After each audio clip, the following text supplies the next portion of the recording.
My name is Jessica. And my name is Dustin. We are the Popcorn Poops. Here at Popcorn Poops HQ, we produce a movie podcast and commentary track hybrid that may be synced up to whatever film we're talking about or enjoyed as a standalone audio program. Today we will be watching the 1988 film Willow, directed by Ron Howard. If you are syncing this recording up to the movie, go ahead and start the film and then press pause as soon as the MGM logo completely fades to black. It's time to start the movie. Syncers, press play at the beep after the countdown. Ready? 3, 2, 1, and we're rolling. So I think that we have a problem here on Popcorn Poops. I don't think there's a problem. Do you know what the problem is? This is our 8th episode, and this is our third film from 1988. Well, I guess it was a good year. I guess it was, but we've done Beetlejuice, we did My Neighbor Totoro, and now we're doing Willow, all from 1988. I never thought it was a particularly good year in film. Well, guess you were wrong. I guess so. So this is your pick. Why did you pick this movie? Because we haven't done a fantasy movie yet, so... That's arguable, but... We haven't done a high fantasy movie. We haven't done a high fantasy movie yet. With wizards and witches and elves. So, and though horror is my favorite genre of movie, fantasy done well usually produces my favorite movies. Mm-hmm. So, I don't think there are any horror movies that I love more than like The Lord of the Rings or something. Sure. So, I mean, those are arguably the best like high fantasy movies ever made. Which my favorite, I love books a lot more than I love movies, which is the big difference between you and I. Yeah. And for me, my favorite type of book is I love fantasy books. So movies that are fantastic that are based on high fantasy novels are inevitably going to be some of my favorite movies of all time. But unfortunately, most fantasy movies are really terrible. So this is very, very true. What was the last terrible sad fantasy movie you saw? The last terrible fantasy movie I saw? I watch them all the time. They're all I don't over see Netflix. them. I know that there's one coming out soon with Jeff Bridges called like The Seventh Son or I'll something totally like watch that. it. And that it I looks mean, like I'm garbage. going to watch it, but there was that Aragon thing that was a thing for a while. Yeah, I mean, you just like my queue in Netflix is just filled with all these, I don't know. I don't even know the names of them. Sword and Sandals, Sword and Sorcery kind of. There's no real reason to even remember the names of most of them because they're so bad that it's just. But I watch them anyways. I just don't really. I don't enjoy them like I enjoy bad horror movies, though. Sure. So. The whole beginning that we've just missed, we started with a bit of text at the top to kind of set up this world, and the text read, "It is a time of dread. Seers have foretold the birth of a child who will bring about the downfall of the powerful Queen Bavmorda. Seizing all pregnant women in the realm, the evil queen vows to destroy the child when it is born." Ellipses. This is not an overused, starting point for a fantasy story, right? Oh, no, not at all. I'm curious if this... You said that at the beginning that this was directed by Ron Howard, based on a story by George Lucas, and I'm kind of wondering if George Lucas is capable of writing a story that doesn't involve some kind of prophecy? Like, is that the only kind of story he knows? I don't know. Will this one bring balance to the Force? I love these. Do we get a name for them? Do we get a name for these creatures that are chasing they said that the Bavmorda refers to them as the dogs. Okay. They are fantastic. You told me what they actually They're were, Rottweilers right? with prosthetics like a mask right. and fake hair all over them. And they do move and act like dogs, which is kind of nice. In the age of CGI effects, it's kind of nice to see a movie that's like, yeah, we're just going to take dogs and put masks on them and stuff. I don't know if PETA would agree, but they used to scare me as a kid, and probably I rewatched this for the podcast, right? But I probably haven't seen this movie in a few years, at least 10 years or more. We got a bit of yes, that gory scene suddenly where this movie tells you we're not going to be. One of the reasons I love this movie so much is because it does kind of push the limit a couple times with some of the violence and some of the brutality and stuff in it, and I love that because a lot of times fantasy movies try and like you see a lot of people getting stabbed with swords and just and falling over. Not that there was any blood in that. But no, but it was the gruesome. The idea of being torn apart by dogs is pretty terrible. Yeah, conceptually, for an it's old pretty lady rough. who was rescuing a baby. So we got a bit of Moses Exodus imagery here. I was thinking that myself. Not that it really follows through on the imagery. The baby floating down the river. No, it doesn't follow through on it, but they definitely. But it is familiar, definitely. And this baby is mythology draws on mythology, so marked, as they say in the beginning of the movie. The baby was born, and they said that the child bears the mark, as they said, and that mark, I guess, again, totally not overused, right? Like a child, having some kind of mark, some kind of mark that you can see that designates it as the chosen one. I mean. Yeah, but this mark on the child heralds the downfall of the Queen Bavmorda, as per the prophecy. Oh, I love these children. They're so cute. God. That little girl. Oh, God, I love her. I love her voice. They're so cute. And we've got our titular character here, Willow, played by Warwick Davis. Probably most famous. Honestly, he's probably more famous for being the leprechaun than he is for being Wicket in Return of the Jedi. But who do I love him for? You love him for... You have an affection for those Ewok movies that I just don't understand. Oh, God. I can't wrap my head around it.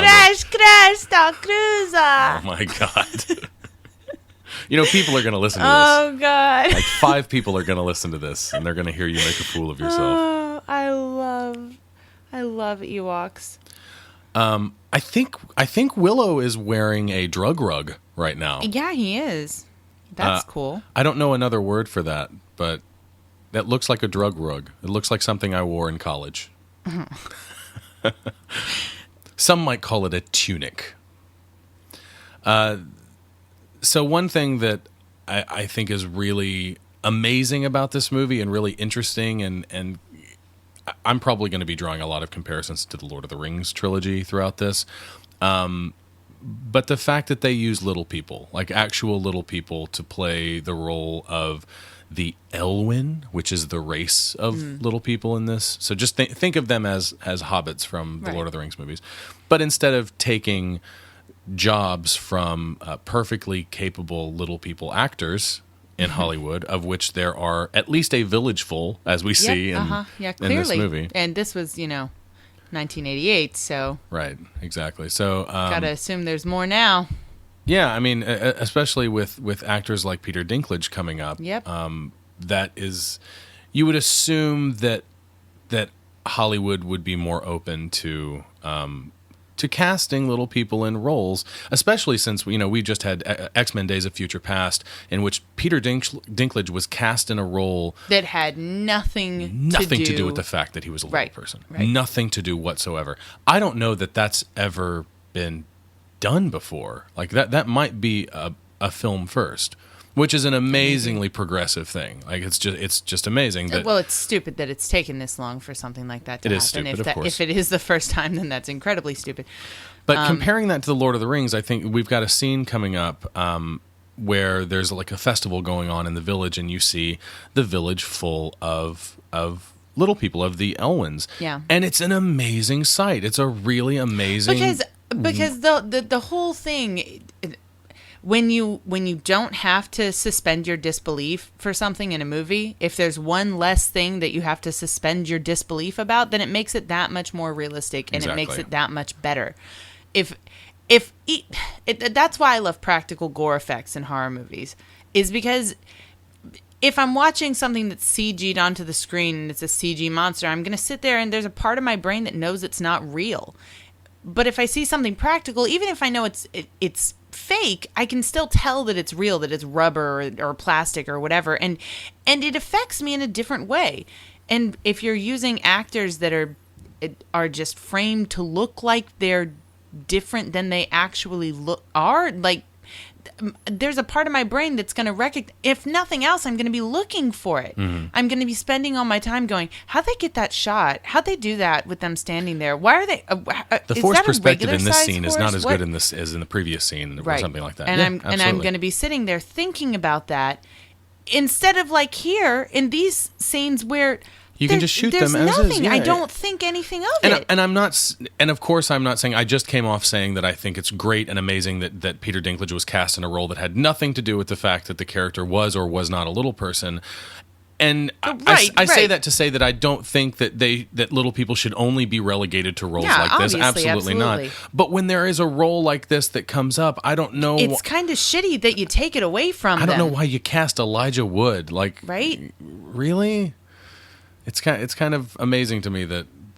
Yeah, I mean, there are so many people out there who are working who are and they could have been Lord of the Rings stars. Yeah. The most famous fantasy movies of all time. So we've got some pretty famous little people actors that pop up in this movie. One of which is Kenny Baker, who, for those of you who know who he is, you would know that he plays R2-D2. He is the man inside the robot in the Star Wars films, and I think he's playing the drums, like the little conga drums in this band. We also get I'll point him out when he comes up, but there's an actor named Tony Cox who also appears in this movie, and he probably his biggest role to date was in the movie Bad Santa with Billy Bob Thornton, but he was also the priest in the wedding scene from Beetlejuice. Inside that costume and that mask. He didn't do the voice for the character, but he is the same year. He is the body. Then. It is the same year. Yeah, it is. Yeah, that's right. So then he popped up in both these movies. He got paid. He did. Making money. He made money that year. Making fat stacks. So we've got our disappearing pig act going on right now, which is important later in the movie. We'll get this is his major story arc, his character arc. I mean, Willow's character arc is basically he wants to be. He wants to be a sorcerer. A wizard, or something like that. And he's currently trying to impress his fellow villagers with, I guess, more or less sleight of hand tricks. Nothing that one would consider real, quote unquote, magic, right? Not magic with a K, right? Don't go there. And now we've got a character named... he's referred to as the High Aldwin. Is that right? And he kind of looks like Burgess Meredith in Santa Claus the movie. Do you know who Burgess Meredith is? He's Mickey from Rocky. No, the penguin. I mean, I've seen Rocky. The penguin from the old Batman TV show. But the old live action one. Yeah, the old '60s show. Like with the That's shark Burgess, repellent and stuff? Burgess Meredith. He was in a movie. I guess it was in the 80s called Santa Claus the Movie with Dudley Moore and John Lithgow. And he plays this ancient elf that sends Santa Claus, played by David Hiddleston, I think his name is. David Huddleston? I can't remember the actor's name. Sends him off on his journey to become the Santa Claus. So in this scene right here, we see the High Aldwin, who is kind of like the chief of the village, I guess, the leader of the village, or he's very, very obviously the sage-like character. He's got some kind of magic ability. And it was said by Kaya, Willow's wife, that the High Aldwin has not picked an apprentice in many, many years. So Willow's hoping... He was hoping. He's going to get picked... But he chooses the wrong finger because he doubts himself. He doubts himself, and that's the problem. He hesitates for a moment, and you think, maybe he's going to do something else. But no, he chooses a finger, and there is no apprentice. And then we get our ROUSs coming back here. Right? ROUSs? ROUSs. You mean from The Princess Bride? Yes, are rodents of unusual size. They do kind of look like them, don't they? They do. Oh, that little girl crying right there. His daughter's standing there crying. I wonder how they got her to... I don't know, but it is really real. No, it is real. She's crying. This No poor- doubt. This poor baby. No, that little girl is not acting. That girl is crying, for sure. She is for real crying. I just wonder what they did to her. Yeah, because in that scene where he runs up and grabs her, she is not. She's totally not as fine. affected as she was a second ago. But getting those shots of her just what totally did they distraught. do to this child? Maybe gave her a candy bar or something and then took it away immediately. Oh, she was so cute though, even while she's she was adorable. crying. Oh, Tony Cox that I mentioned before. It's that guy. Yeah, yeah, he's the... Yes. So in this Hobbiton, we have non-white hobbits. Yes. Right? Isn't that amazing? Isn't it? When you don't CG them in, Exactly. You have... So not only... And you have to choose from a cast of actual human beings and not celebrities. Then you manage to cast regular actual people? actual human beings of various ethnicities and cultural backgrounds, I'm sure. But, you can only complain about The Lord of the Rings so much. Right, that's true. I mean, they still are my favorite movies of all time, or some of them at least. But it is pretty great that Tony Cox is in this, and not only that, but most of these actors, as is the case with extras in a movie, I don't know what they've gone on to do.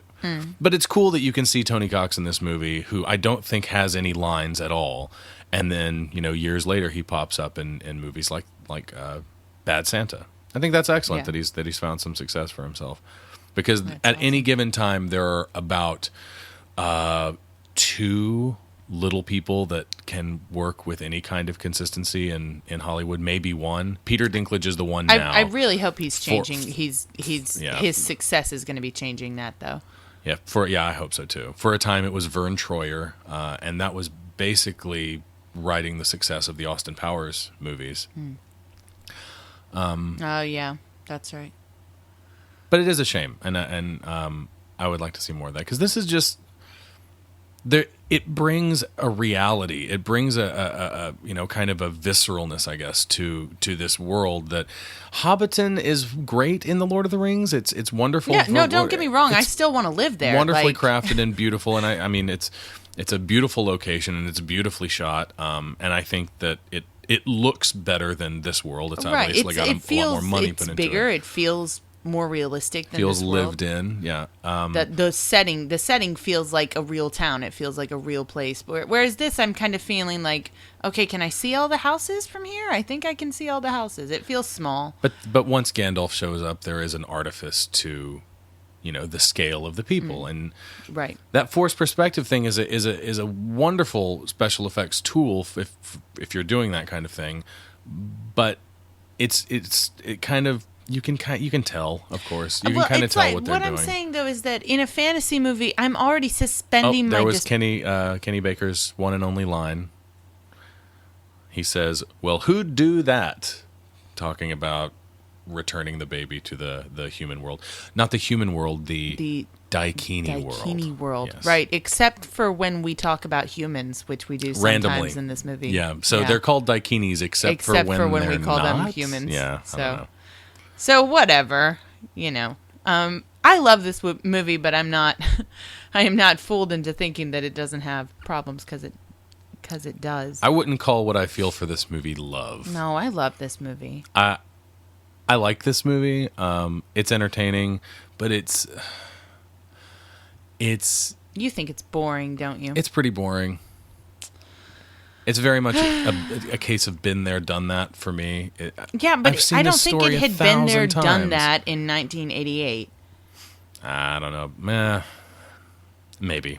Yeah, you might be right about that. You didn't see this kind of story a whole lot. But yes, the story's been there, done that. Of course, we're talking about. Just so many fantasy stories are they start off with an evil queen looking to, or a king, even in biblical stories, we've got the same kind of absolutely. stuff going Biblical on. stories, and you had in cinema alone, years before this, you had Disney cranking out and movies prophecies that had, and stuff. We're going all the way back to Oedipus. Like, I mean, this kind of stuff is forever. It's all used and used again. But I don't have a problem with that. That's not what you're talking about. You're talking about what, just this fantasy style being done too much? It's not about the style. I mean, high fantasy is what it is. The problem I have with movies like this is that unlike other, I think it's difficult to call, like, yes, of course, science fiction is a genre and fantasy is a genre, but fantasy can be a lot of things. Beetlejuice is a fantasy film, because it's on my mind. Beetlejuice is a fantasy film. But this is a subgenre of fantasy that deals with very specific It's a high fantasy. character archetypes, very specific character ideas, and kinds of stories that you play around with. But I think that the kinds of stories are what make movies interesting, especially if you can do something different with the same character archetypes and the tropes that you are used to from a subgenre of a genre. So, for example, in vampire fiction, there are typically a set of rules that go along with vampires, that there are certain things that hurt them, there are certain things they can do. like there are they certain, sparkle certain in the things sunlight. yes, of course, the classic sparkling classic. vampires. And you can break those rules. It's fine to break those rules, but you've got a bunch of different types of vampire stories, each of which succeeds what it's trying to do in at varying levels. But you've got stories like Dracula, where the vampire is the monster, or even more so in Nosferatu, where the vampire is the monster and that's all he is. And then in contemporary vampire fiction, they play with that a little bit, where the vampire is kind of the cursed and tragic figure with feelings, and often finds love with the human world and has to deal with that. Yes. Twilight. I'm not saying it's good. I'm just saying it is. It exists. It exists. Sure. It does exist. I mean, there's no denying that. The problem I have with high fantasy is that it so infrequently is willing to get outside of that. There is a prophecy and there is a bad guy that has magic powers, and this one person who is the only person who can do it, and they seem very weak and small, but they're actually full of power and full of potential, are the only ones that can do it with the help of their friends. So let's form a party and let's walk across beautiful scenery and kill the bad guy and fulfill the prophecy, or whatever. It's fantasy, high fantasy in particular, is so unwilling to break that mold. I think there are so few high fantasy stories or movies in particular that do something else. That do something else than what? Than the journey. Than just the magical journey, walking across. But what I'm sorry. I think you have a problem with high fantasy. I don't have a problem with high fantasy. I think that's your problem. I think high fantasy has a problem with itself. No, I think you have a problem. I think you don't really like high fantasy. And I'm not saying that. Look, I know that you love The Lord of the Rings. I do. They're know, great movies. And I'm talking about the books specifically right Some now. of this photography is amazing here. Yes, it is. It's as good as today, isn't it? It's as good as some of the stuff in The Lord of the Rings. Some of the last shot, yeah, the landscapes are really great, but I think that last shot was actually a photograph from China used as a background. They wanted to get permission to shoot like on location in China, but the Chinese government would not let them. Really? So instead they sent a couple of photographers out there to take some nice pictures for backgrounds. I mean, but you know what? It gave it this look that almost made it feel like a painting or something, that made it more fantastical, picturesque, more like I was watching a children's book or something. And it actually was a positive feeling, not a he just got vomited on by a baby. Yep. Okay. It's classy. Masterpiece. Yeah. This storyline between the mother and the daughter is one of my problems with this movie. It's not very fleshed out, is it? No, she's in just fact, like, she has to have the guy standing next to her, who is a nameless character. What, Lord of Bones here? No. His name is Cale. He is named after a film critic named Pauline Kael. And then this was a jab. It was there are a couple of jabs at film critics throughout this movie. I think that says something in particular about George Lucas's relationship with the critical community of movies. But I'll point out the other ones as they come up. There's one other that's okay. So you're talking about the funny. woman, the bearded guy, Mister right. Mister Pseudo Gandalf. Next to, I guess he's kind Gandalf? of he's like a court wizard. He looks like a Merlin type figure. Okay. Their relationship is so not fleshed out that he has to relay some side prophecy, some side order on the side menu that her daughter is going to betray her. Yeah, it really bothers me because, okay, I love that this movie has so many female characters that are that have important roles in the movie. Our villain is a female. One of the journeyers with us, a couple of the journeyers who go with us will be female. There are a lot of women in this movie, and I think there are a lot of strong women in this movie. So I'm not knocking that, but I feel like they are just, some of the characters are just kind of thrown in there. Like Willow has a story, obviously, and as the main character he should, and he's very well rounded out. And I think Mad Mardigan does too, to a pretty good degree.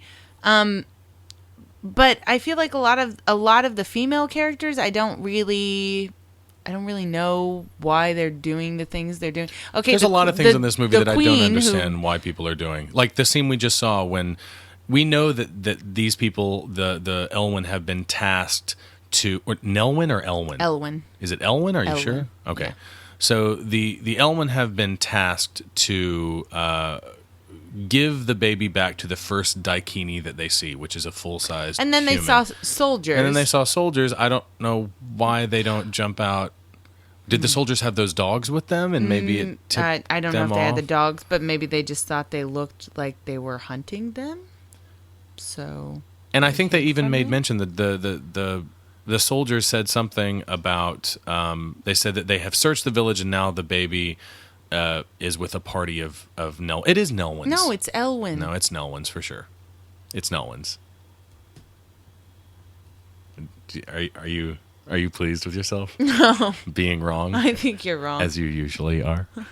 I think you're wrong. Okay, I might be wrong. I'm gonna continue to say Nelwyns. You say Elwyns, and then when we're finished, we'll look it up and we'll see which one's gonna sound like a doof in this whole episode. But yeah, how are they to not know that the Daikini on horseback? You've lost it.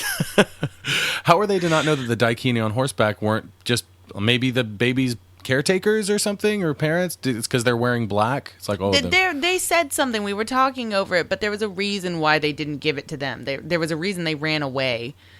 We were talking over it, but there was a reason. Because they're riding scary horses. No, it was a better reason than that. Are you sure about that? Yes, I am. I'm sure. Okay. I was trying to talk about the mom and the daughter. So her storyline in this movie, the daughter's storyline, is that in the first scene where we saw her, she was devoted to the mother. She was, she has been like raised to be this strong woman. She's got armor on. She's out there fighting for her mother, literally, and clearly she must be devoted to her and believe in what she does. And then in the middle of this movie, she meets a guy who says some romantic stuff to her because he's under a spell. And then she falls in love with him. Like, his feelings for her aren't even real, or right, they're not. And I think afterwards they're questionable at the least, right? Because of the spell that he's right. under. And then after that, I'm not saying that I can't buy that, like, that they develop a true. I mean, from the beginning when they first meet Mad Mardigan and what is the daughter's name? Do you know her name? Sorsha. Sorsha. Sorsha. Sorsha and Mad Mardigan, when they meet, I mean, there's some fantastic lines. One of my favorite lines in this movie is when Willow accuses Mad Mardigan of being in love with her, or like saying romantic, and he's like, "I'm not in love with her. She kicked me in the face." So like, but him saying that, I mean, them hating each other as much as they do is, it's like elementary school flirting too. So I can buy that they're attracted to each other, and I can buy that even after the spell they decide that they like each other and they're going to, be attracted to each other and have a relationship or whatever. But I can't buy that would make her turn against her mother. That she just met this guy and that she's so devoted. And she's an adult woman. She isn't like a 16, 17-year-old girl here. There's some stuff that was cut out of this movie that I guess smooths out her transition to the other side.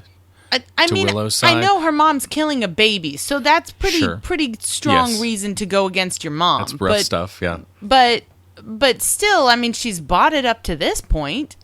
So whatever they cut out must have been Yeah, I mean, important. I guess she didn't mind her mother collecting all of the pregnant women in the kingdom, right? Before that wasn't a problem. Probably right? had something to do with it herself. I think. Of course she did. I think she was in those early scenes, wasn't she? Down in the. She was in the cells. Talking to someone who in voiceover sounds suspiciously like Bavmorda, even though Bavmorda wasn't there because she comes down to see the baby after that. But I don't know. That's just one of many continuity goofs in this movie. But yeah, there's a lot of things that like that I don't understand motivations, and there's a lot of stuff that's cut out of the movie that helps transition, especially Sorsha's path to the good guys' side, so to speak.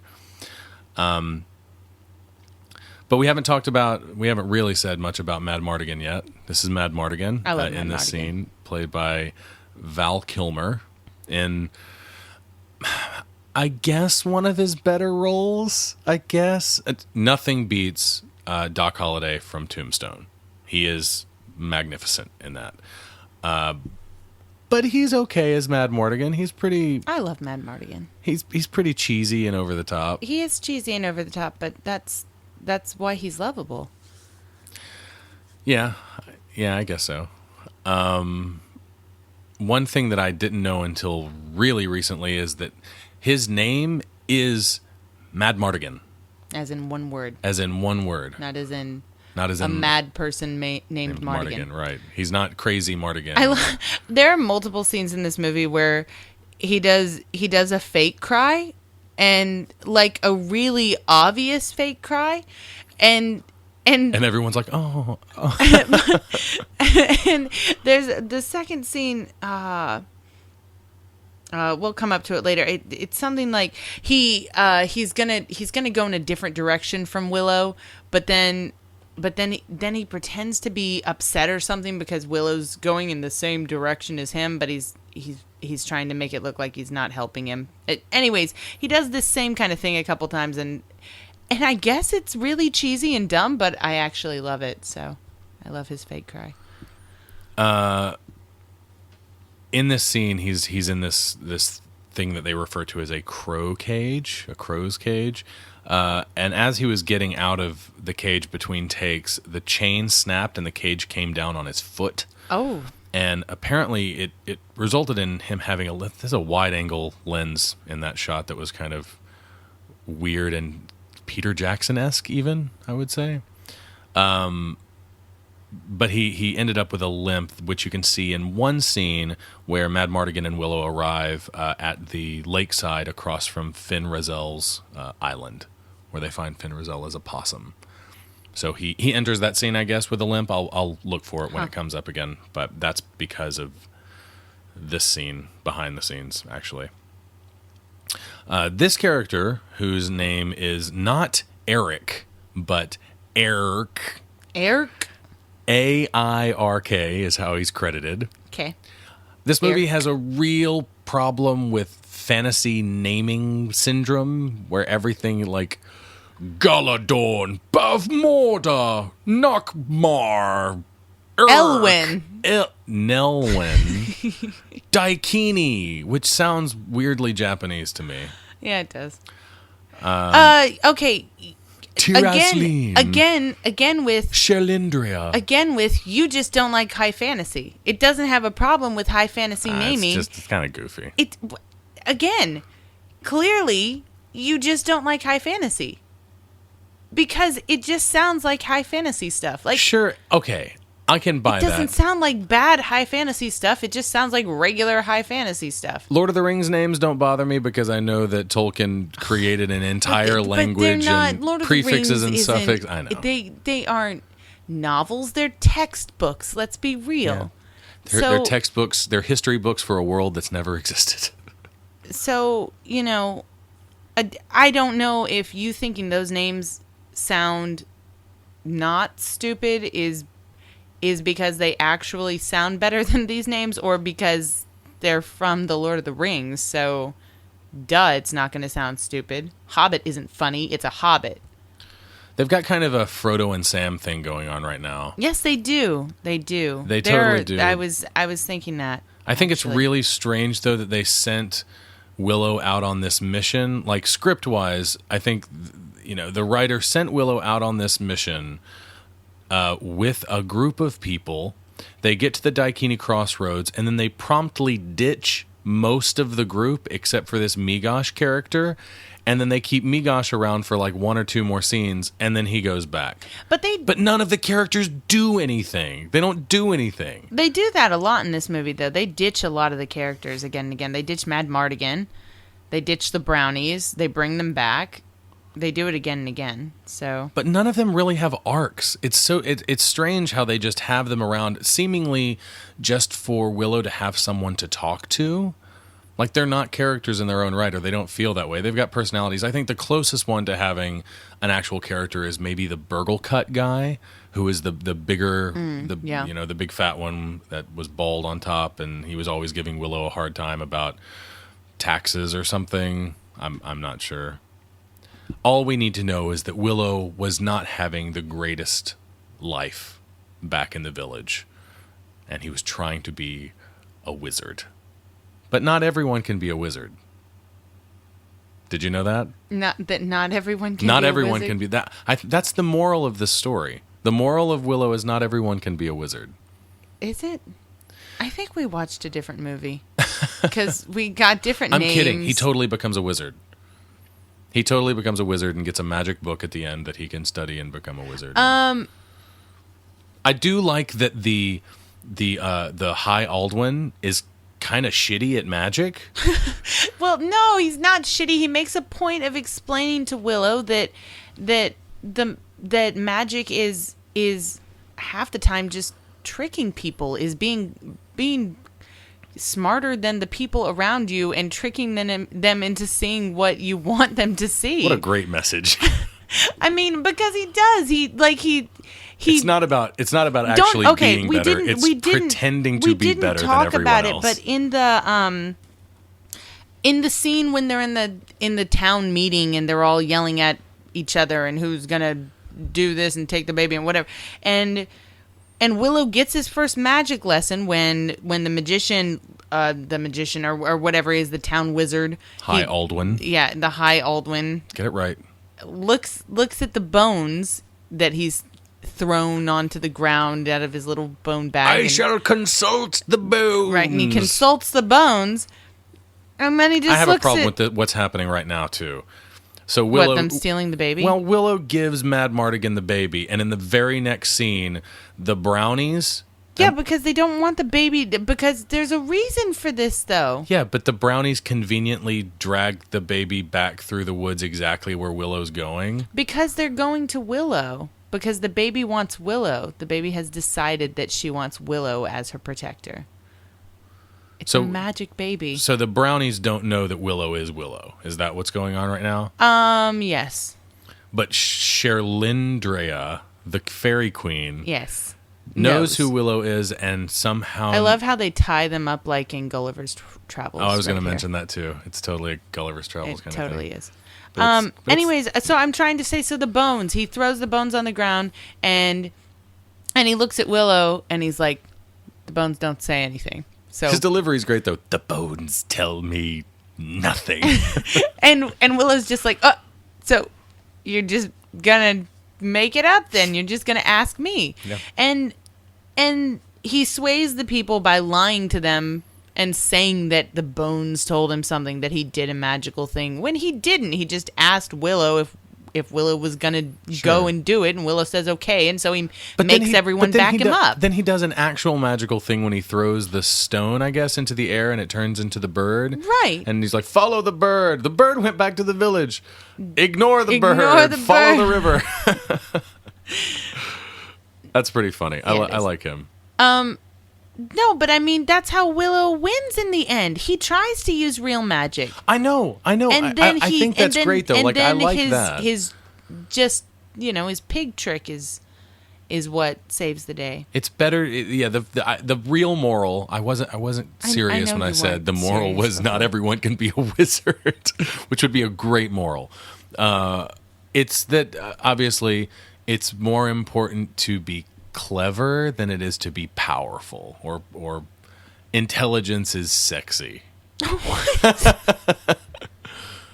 I find Willow very attractive. Oh my god. I know you do. I think it's awesome I Kevin too, Pollak is in this movie. He plays Rule, the little brownie. We haven't talked about the acorns. He's already got them. He does. He has the acorns. He hasn't used any yet. We don't see how many he receives exactly, but it looks like he's got 3. No, we see. They hand him. It's 3. It hands it to him, but we don't get a close up. Like, we don't know exactly. It's 3. Yeah, I know acorns. it's 3. I know it's 3, but there's a goof in the movie where one of the biggest plot holes in the movie, because of stuff that they ended up cutting out and editing, he only ends up using 2 in the movie. Yes, he only ends up using 2. He uses 3 in the movie. They just cut out the first time he loses 1. Yes, he loses 2 and uses sucks 1 at the third time. He doesn't suck. He just, he doesn't know. The witch is more powerful than him. The sorceress. Giant fairy face. Does this not floating down? Does this not kind of remind you of... This is very of Elrond, right? Like Elrond very floating Galadriel. in your face? It's very Galadriel. And I'm thinking more of the floating Elrond heads in the scenes when Frodo is, dreaming after he's been... Floating Elrond heads? Right? Like that weird Peter Jackson stuff where he's got like some disembodied heads floating around and... There's weird stuff in The Lord of the Rings. Oh, yeah, for sure. Like, there are times where I'm sitting there and I'm like, wait a minute, I thought, what? Yeah. Oh, okay, this is That's what happens when you give weird. an auteur like Peter Jackson a whole bunch of money. That's why you should watch the original Spider-Man movies by Sam Raimi again. There's a bunch of weird stuff in those movies because Sam Raimi directed them, and he makes weird movies. That's what happens when you give people like that a lot of money and tell them to make a movie. Sam, we're going home. Well, he's going home. Yeah. I don't know if it's because of his injury, but this actor right here that plays Migosh, the Sam character, if you will, he was ice skating and busted his eye open, and apparently in this scene right here, he's got stitches in one of his eyebrows that they've covered up with makeup. Oh, really? And I don't know if that's why he had to leave early and they had to cut him out of the film or what, but he does just kind of leave. They just cut him out, just like the other characters. Like, I don't think he really has an arc. Yeah, Burglecut doesn't really have an arc either. It's very strange. Well, the movie is, titled Willow, so... And then these 2 characters, the brownies. And the first time they say brownies, I thought they said bronies. Oh, what? Oh, no, it's bronies. I'm like, yep, that's exactly how I feel. Oh no, it's bronies. God. You don't like the brownies? They're fine, but they disappear and come back a whole lot. They do disappear and come back a lot, but when they're here, I love them. I think they're hilarious. Yeah, they're cute with their kind of pseudo French accents. What is that they're doing? They do have like really bad French accents or something. Is it French? I don't know what it is. Yeah. It's something. But Kevin Pollak is the one with the little mouse head on, and he's an actor he's a character actor. He's been in a ton of stuff, but most people would probably know him from The Usual Suspects. He's in that. I love the brownies. So, do you know anything about real brownies? They're delicious with milk. Mm-hmm. No, please enlighten me. Okay, so brownies are generally from English or Scottish folklore. They're, of course, this is such a in this day and age, I just such assumed a generalized. I just assumed they were made up by George Lucas. Are you serious? Like Ewoks. You had never heard of brownies before. Nope. Really? Nope. Only the Girl Scouts and the delicious For treats. real? Yes. Okay. Yeah. Well, no, brownies they're like, do you know hobs or hobgoblins? Okay. I know hobgoblins. Yeah. Hobs or hobgoblins are really similar to brownies. They're kind of like a type of fairy or a goblin. But brownies are usually English or Scottish folklore. And in English folklore, they often are inside houses. They live inside houses, and they come out at night and they do work in the house. Especially if you leave them little gifts, you can't call it a payment, but you could leave them like little gifts of food or something, and they'll help you out around the house. In Scottish folklore, they often are outside, though, more so than in English folklore, and they don't do housework also. Hobs are really similar. Hobs are where the house elves from Harry Potter came from. Oh, okay. Hobs they're usually like farm helpers. If you offend them, then they might do bad things to you. If you don't like them anymore, if you don't want them around your house, then you give them a set of new clothing and they leave. So that's where Rowling got all the stuff for the house elves. For her mythology gumbo, that is the Harry Potter books. Yeah. No disrespect. Okay, a little disrespect. A little disrespect. I love this scene where he falls in love with the cat. I expect the cat to just tear him down because he's wearing he's wearing a mouse thing on his head. He falls in love with the cat and just okay, but and then he falls into the vat of beer, and it's just a cup of beer. It's a vat to him. It's a vat to him, and he just swims in it. See, the thing art is, imitating life. The thing is that these brownies don't act like brownies to me. They act more like fairies to me. Well, they work for the fairy queen, right? Sherlindrea, and they live out in the forest, which I mean, they could be more like Scottish brownies than English brownies. But the thing is that I don't know a lot about brownies really being tricksters, and these guys are little tricksters. That's why they remind me of fairies, is because in fairy folklore, fairies are kind of mean and nasty, mm-hmm. and they bite and they steal babies and old people, and they can be, I mean, in a lot of culture, they're literally demons. So these brownies, because they're kind of naughty and sort of unfriendly, and what would you would say that they're more like fairies then? I feel like, I mean, but brownies are like a kind of fairy. So this is the kind of folklore that really does get mixed up a lot. But when I think of brownies, I don't go straight to this image. I think of a delicious treat because I don't know anything about that. So here's another wonderful convenience of the movie, that the tavern that Willow and the brownies end up at is the exact same one that Mad Mardigan's at. Where he's macking on somebody's wife, I guess. And the fact that the fairy queen lived in the area of the forest that is the exact path, like the exact path that Willow and Migosh were traveling down when they saw the bird carrying the baby.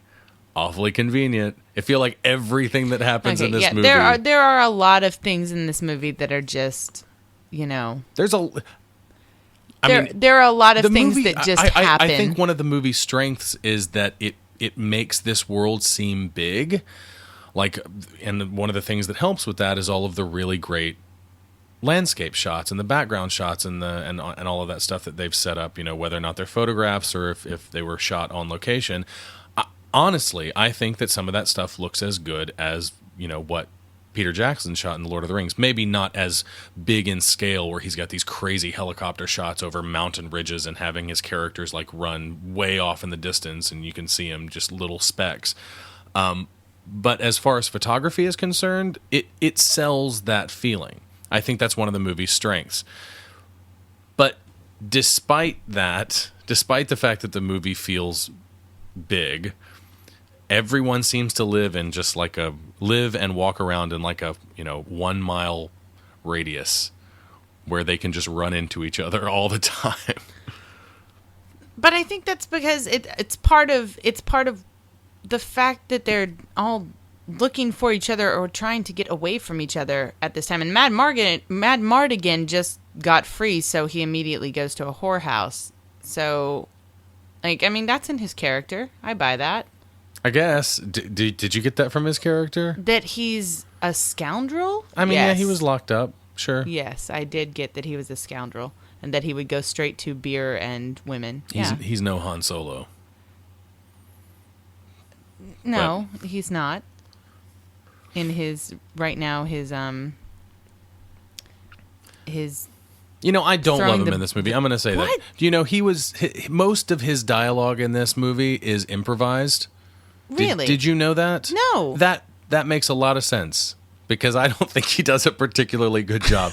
There's a reason that we have a script, even when it's this script. Even if it's this script, you follow the script. So I don't know. Once I found that out, it kind of made sense because I feel a lot of his delivery is really hammy and over the top and very like, oh yeah, you like what I just did there? That came out of my brain. That came out of my mind meat. Like, no, Val Kilmer, no. Go make Batman Forever and stay out of this movie. Wow. What? You've got some hate in your heart for Willow, and that's really sad for you. I don't know. It's not I don't think it's a great movie. That is depressing. I don't think any of the performances are very good though. I was praising the fact that the movie hires goes out of its way to hire a lot of little people to populate the Nelwyn Village at the beginning of the movie and at the end of the movie. And I think that's great, and I think that visually it looks amazing, and I think that it could have made a movie like the Lord of the Rings movies or the Hobbit movies look even better. I think even more visceral and even realer than they do. Not that they look particularly real, but you know what I mean. But none of those performances are very good, except for I like the High Aldwin guy a lot. I think he hits those comedic beats really well. Mm. But I don't think any of the little people actors give particularly good performances. So, I think that might be a drawback of casting out of a certain casting pool and saying right. that, okay, we're only casting little people actors. And that's great. And there's obviously quite a few that at least want work in Hollywood if this movie is to be believed. But, certainly there can't be as many that are looking for work as, other actors. Right. Well, just because of the number of people on the planet. So, sure, right. Absolutely. Obviously. And what percentage of them are right. little people. Exactly. So because you have a smaller, pool to cast out of, I think that means that you're likely not going to get stellar performances out of all of them because most of them aren't very good actors, It's like if you're trying to, it would just be like trying to cast a movie with all people that were over 7 foot tall, and you have to find 100 7-foot tall, people, and you got to make sure that at least a couple of them are really good actors. That's gonna pose a challenge. No, I totally agree with what you're saying. I just don't think you're saying that you don't like any of the performances in this movie, though. You don't even like Willow. I don't think he does a very good job. I think he's fine. I don't think he's stellar, but I think he's fine. I think he's fine too. I think most of the performances are fine, and that's, I guess, if there's a problem, that's the problem. It's that all of the performances are just fine. They're exactly what they should be, I guess. But nobody blows me away. No one's... I like Val Kilmer. I think that Mad Mardigan is funny. And he's cute. So you can just... There it you is. can just there it take is. that That's and deal what, with it. No, there it is. You like him in drag? He's fine in drag. Whatever. It doesn't matter. He's cute. You just said that you found Willow sexy, so... He is so sexy. George Lucas did write this. He created this movie specifically for Warwick Davis, though. Warwick Davis wasn't cast into this role. This movie was kind of built around him. And there was a quote from George Lucas where he said something along the lines of, a lot of his movies are about the quote-unquote little guy fighting the system.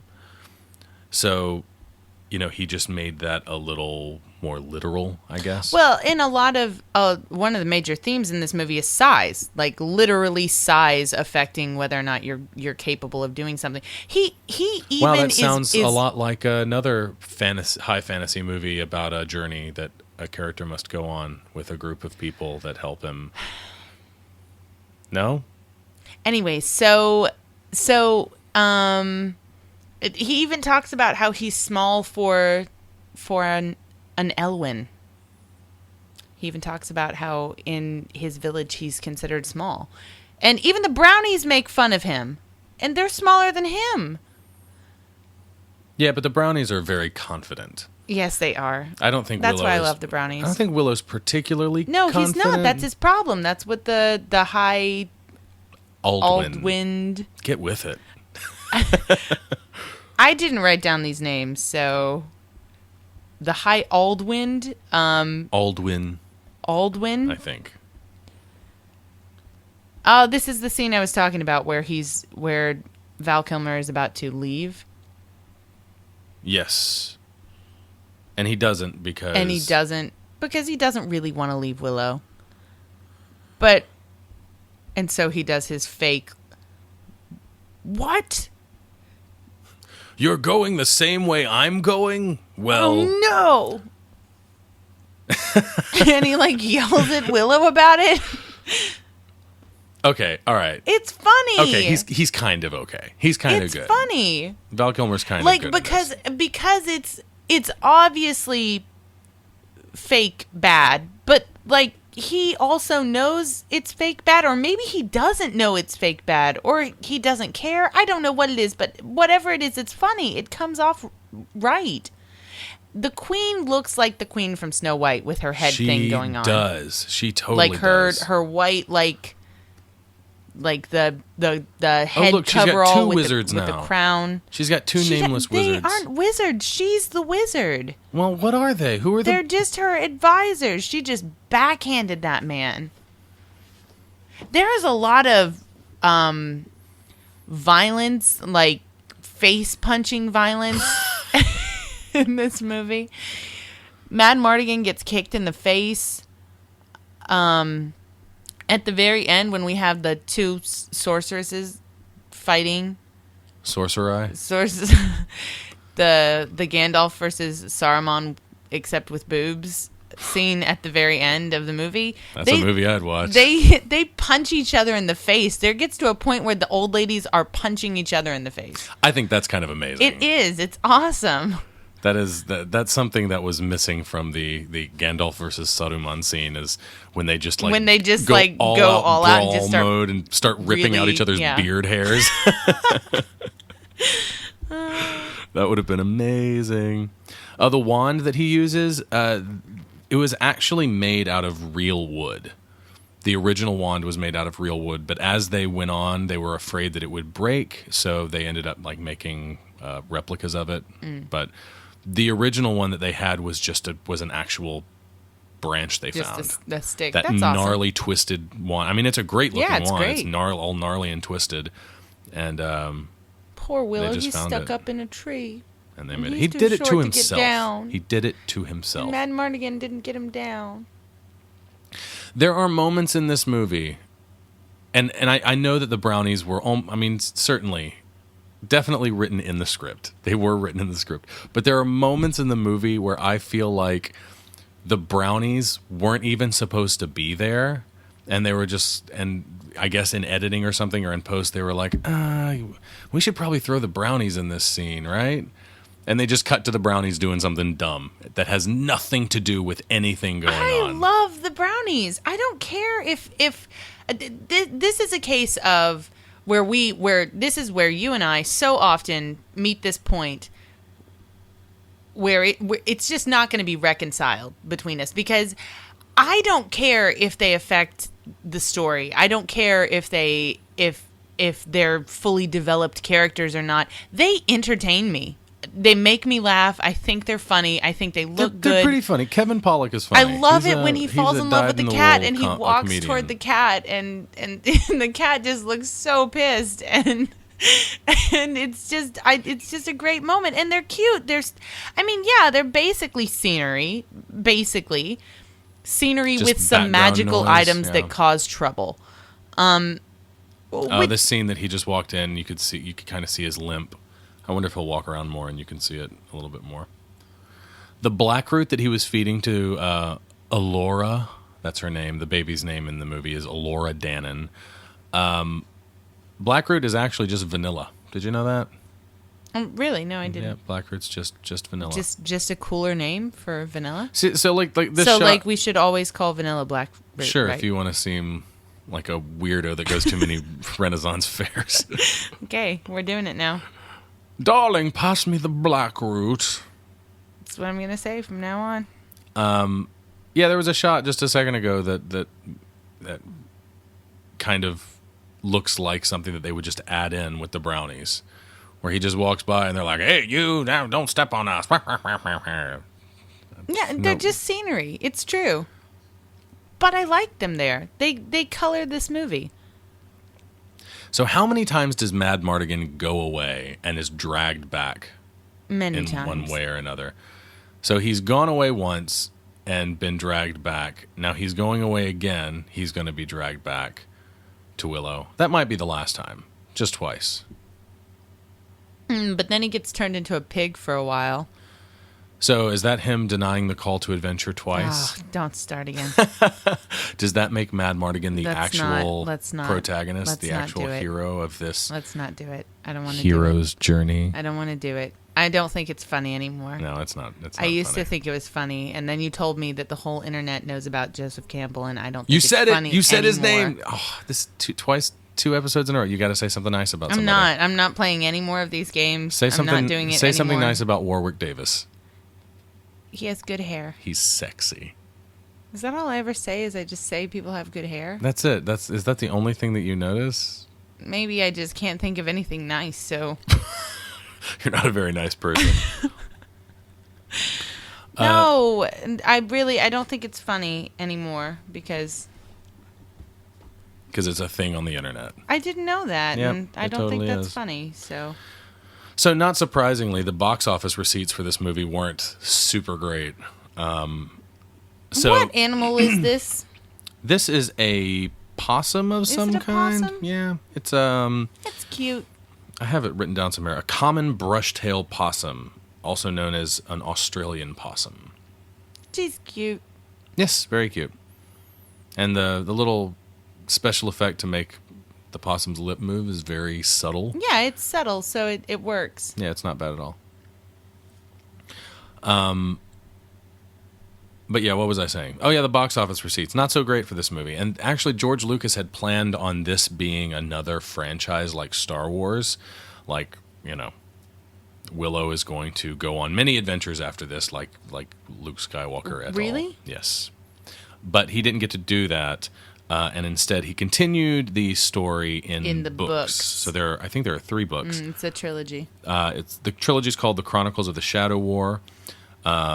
The first one is what's it called? Shadow Moon. That was in 1995. Shadow Dawn in 1996, and Shadow Star in 2000.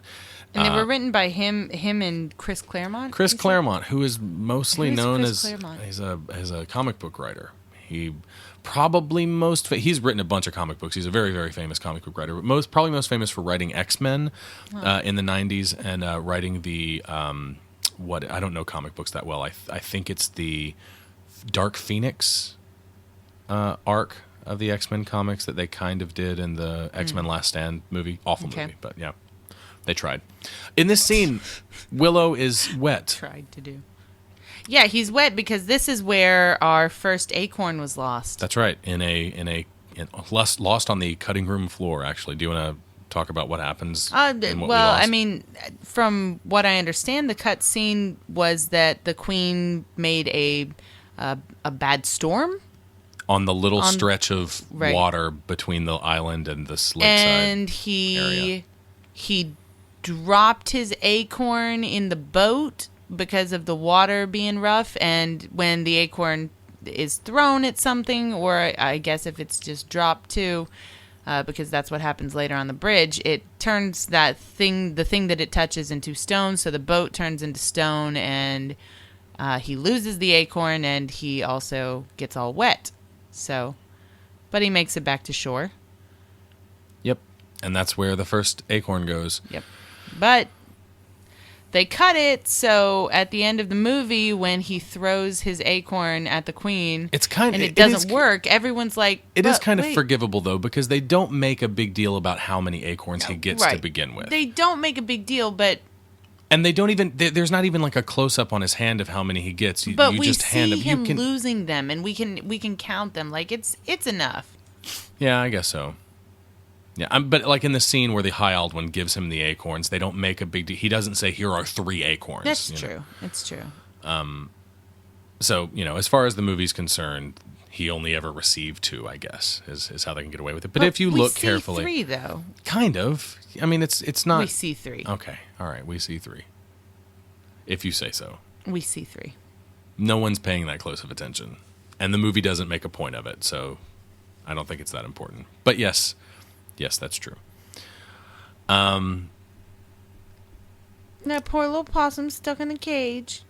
Did you ever wonder why, and this was way, way back at the beginning of the movie, the Queen wants Allura alive because she has to do a ritual that will banish her soul to a dimension an evil dimension where nothing can never escape, I guess. But at the beginning of the movie, when Allura first escapes with the midwife, she just sends the dogs after her. The dogs that... Like, only the dogs. Only the dogs that proceed to... Rip the woman apart. As far as we can tell, rip the midwife apart. So at what point did she change her mind and go, maybe I shouldn't rip the baby to pieces? Because her motivation changes 100%. Well, I mean, maybe we can... Maybe the dogs weren't going to rip the baby up. Maybe we're just going to sit there. They're smarter than and that. just, guard it. Maybe they were magically trained dogs. If you say so. And they're not dogs anyways. They're ROUSs. Skeletor's back. Bearded Skeletor. I'm still calling him Lord of Bones. Lord of Bones? What is that from? From Game of Thrones. Oh, okay. All right. Or isn't he... the horns kind of make him look like, what's his name, Krull? Right? Is it Krull? Yeah, I haven't seen that movie. Skeletor's funnier, though. And that funny always wins. Okay. Oh, so we're about to get to a moment that I don't like. Just a small little... Just a little bit. I'm curious what you're going to say. I don't know what... You'll see. Right now, so they're in the cage, and... they've been captured by Sorsha and Skeletor. So they're stuck in the cage, and the brownies are about to come up and basically just,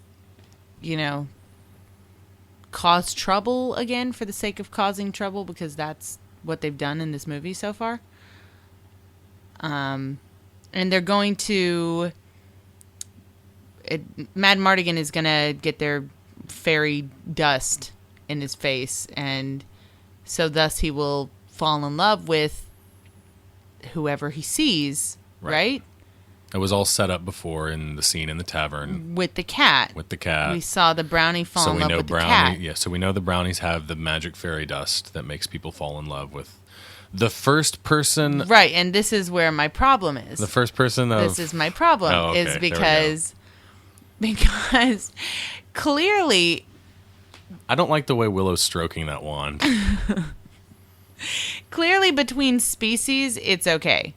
Clearly, there's no problem because a brownie can fall in love with its cat, natural yeah. predator, the cat. But right here, the brownies are about to throw the dust, and it's going to get on, or whatever happens where it gets thrown up on Mad Mardigan. And he's sitting there with Willow, and also with the possum sorceress, and also with the brownies. He doesn't fall in love with any of them. No. He doesn't fall in love until he sees the first hot woman within a 50-mile radius. That's kind of gross looking. It is. Some of the transformations in this movie are messed up looking. Later on, when they do the big transformation, the pig one is the pig really one's bad. some like the skin like that was a real breakthrough for Industrial Light and Magic. The morphing special effect technology was a really Willow big keeps deal. turning her into different animals. Yeah, we'll talk about it when it gets there, but that was kind of a big deal back then. They had to create new special effect technology to make that happen, and it was a big breakthrough. It was very but impressive. that's not the for stuff the time. I'm talking about the practical stuff, the like we just saw here with the feathers coming out of a ball of fur. It was really unsettling. Yeah, pretty gross. Okay, so here they just smacked him in the face with the fairy dust. And he's looking around, and clearly he's under a spell because he's all Goofy. But here are the brownies right here. He doesn't see them anymore. But he can't fall in love until he finds a He hot... looks at Willow. Looks directly at Willow. Looks directly at him. And we've already established how sexy Willow is. Right. So, but no. Not that you need fairy dust to fall in love with Willow. Not until... But yeah, he walks around, he sees the brownies, he sees the bird. Sees... I mean, there have got to be So other Finn soldiers. Rizal, the sorceress, is now a bird. And he's just... Yeah, he's clearly like drunk off of the love potion or the love dust. But not until he sees finds her. a woman. I mean... You know, the woman that plays Sorsha is an actress by the name of Joanne Whalley or Whaley. I'm not sure how to pronounce her name. But Val Kilmer and that actress met on this movie and got married. Really? Yep. Real life romance that lasted 8 years. And then divorced. And then they divorced. How many times have we said that on this show? That, oh, these two actors met on this movie and got married. And then got divorced. And here we go. We see... I guess movies aren't a very good dating This service. is all like what Thief of Baghdad, right? Yeah. Where like it is very Thief of Baghdad. where he like sees her sleeping and he's like just enchanted by her and walking around looking at her. Getting really close. Yeah. Of course, right? I mean, it's kind of stupid. It is stupid. It is stupid that it takes that long for him to fall in love with somebody, and it has to be her. It's a story contrivance, of course. It's stupid. I don't like that. If it works between brownies and cats, then I don't see why it can't work between two guys. Between a Daikini, what is it? Daikini and a Nelwyn. And a Nelwyn. You know, the thing is that whether or not it's a Nelwyn or Elwyn, right? Like, you see what I'm getting at here? According to Wikipedia, it's Nelwyn.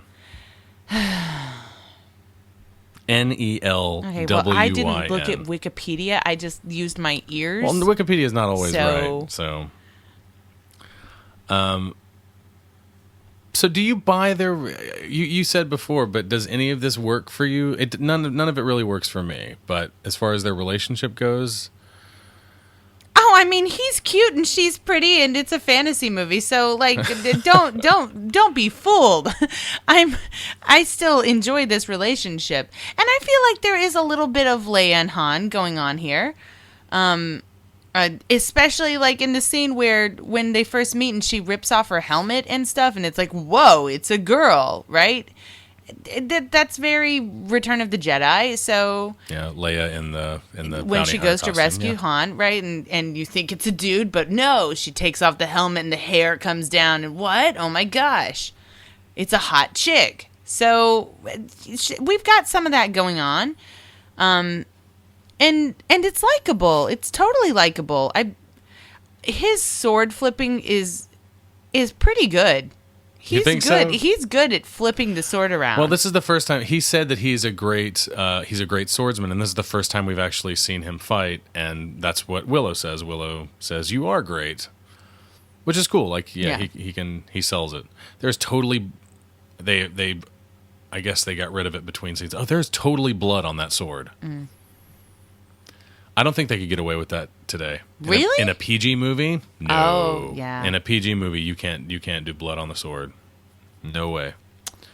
See, that's what I was talking about this movie. There are some things in it that I think that I really like. Some of the stuff that, it makes it a little less kid friendly, and because I'm an adult, There's I don't some really scary want my stuff in fantasy here, to like be kid friendly. So in particular, I only saw this movie maybe once when I was a kid. It wasn't a big part of my childhood. it scared me when I was a The pig kid. transformation in particular is the thing that stayed with me. The rat dog things scared me. They bothered you? Yeah, they bothered me as a kid. Yeah, the pig transformation, like Val Kilmer, because as a kid I could understand the concept of a hero, and I knew that Val Kilmer was one of the heroes, and seeing him turn into a pig was particularly troubling to me. And There were moments in this movie as a kid that I remember getting that feeling like I don't know if I'm supposed to be watching this, like maybe this is too scary and I'm not supposed to be watching this. right. Like it was, I could tell that it wasn't just violent, but it was a little dark too. And some of the dialogue they use, some of the jokes and stuff are pretty crass. Like the fact that they call him a peck the whole movie. Yeah. It sounds like pecker. Yeah. Like There's something, vaguely phallic about that. Sure. right. And they do it through, and it definitely sounds like, if it doesn't sound like something sexual, it sounds like definitely racial slang. Sure, and that's one of the things I did want to talk about in this movie is that I think that that's an interesting piece of world building that they don't really follow through with, because I would have liked to have heard maybe epitaphs for other Like other like races, Daikinis, right? Okay. yeah. Like what do you guys call them? Yeah, because everybody calls him. Even brownies who are smaller than I'm pretty him. sure that even the sorceress calls him a peck. Yeah, just about every kind of person in this movie calls him a peck, for sure. Val Kilmer's character definitely does. The brownies definitely do, and Bavmorda definitely does. So, I mean, yeah, it's certain. It's definitely. Oh, this is the great line. You started spouting poetry.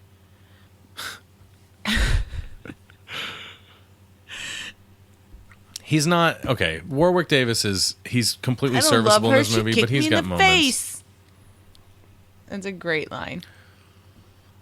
There are a couple of lines in this movie that one of which was our teaser on Facebook and Twitter for this episode. But later in the movie, there's a line where Mad Mardigan says to Willow that Willow says something about his plan to get into the It has castle. to do with like moles or something. and Groundhogs. And it is really a terrible line. It's very, I don't know if the word is overwritten, but it feels written, I guess is how I'd say it. And Mad Mardigan says to him, Willow, this is war, not agriculture.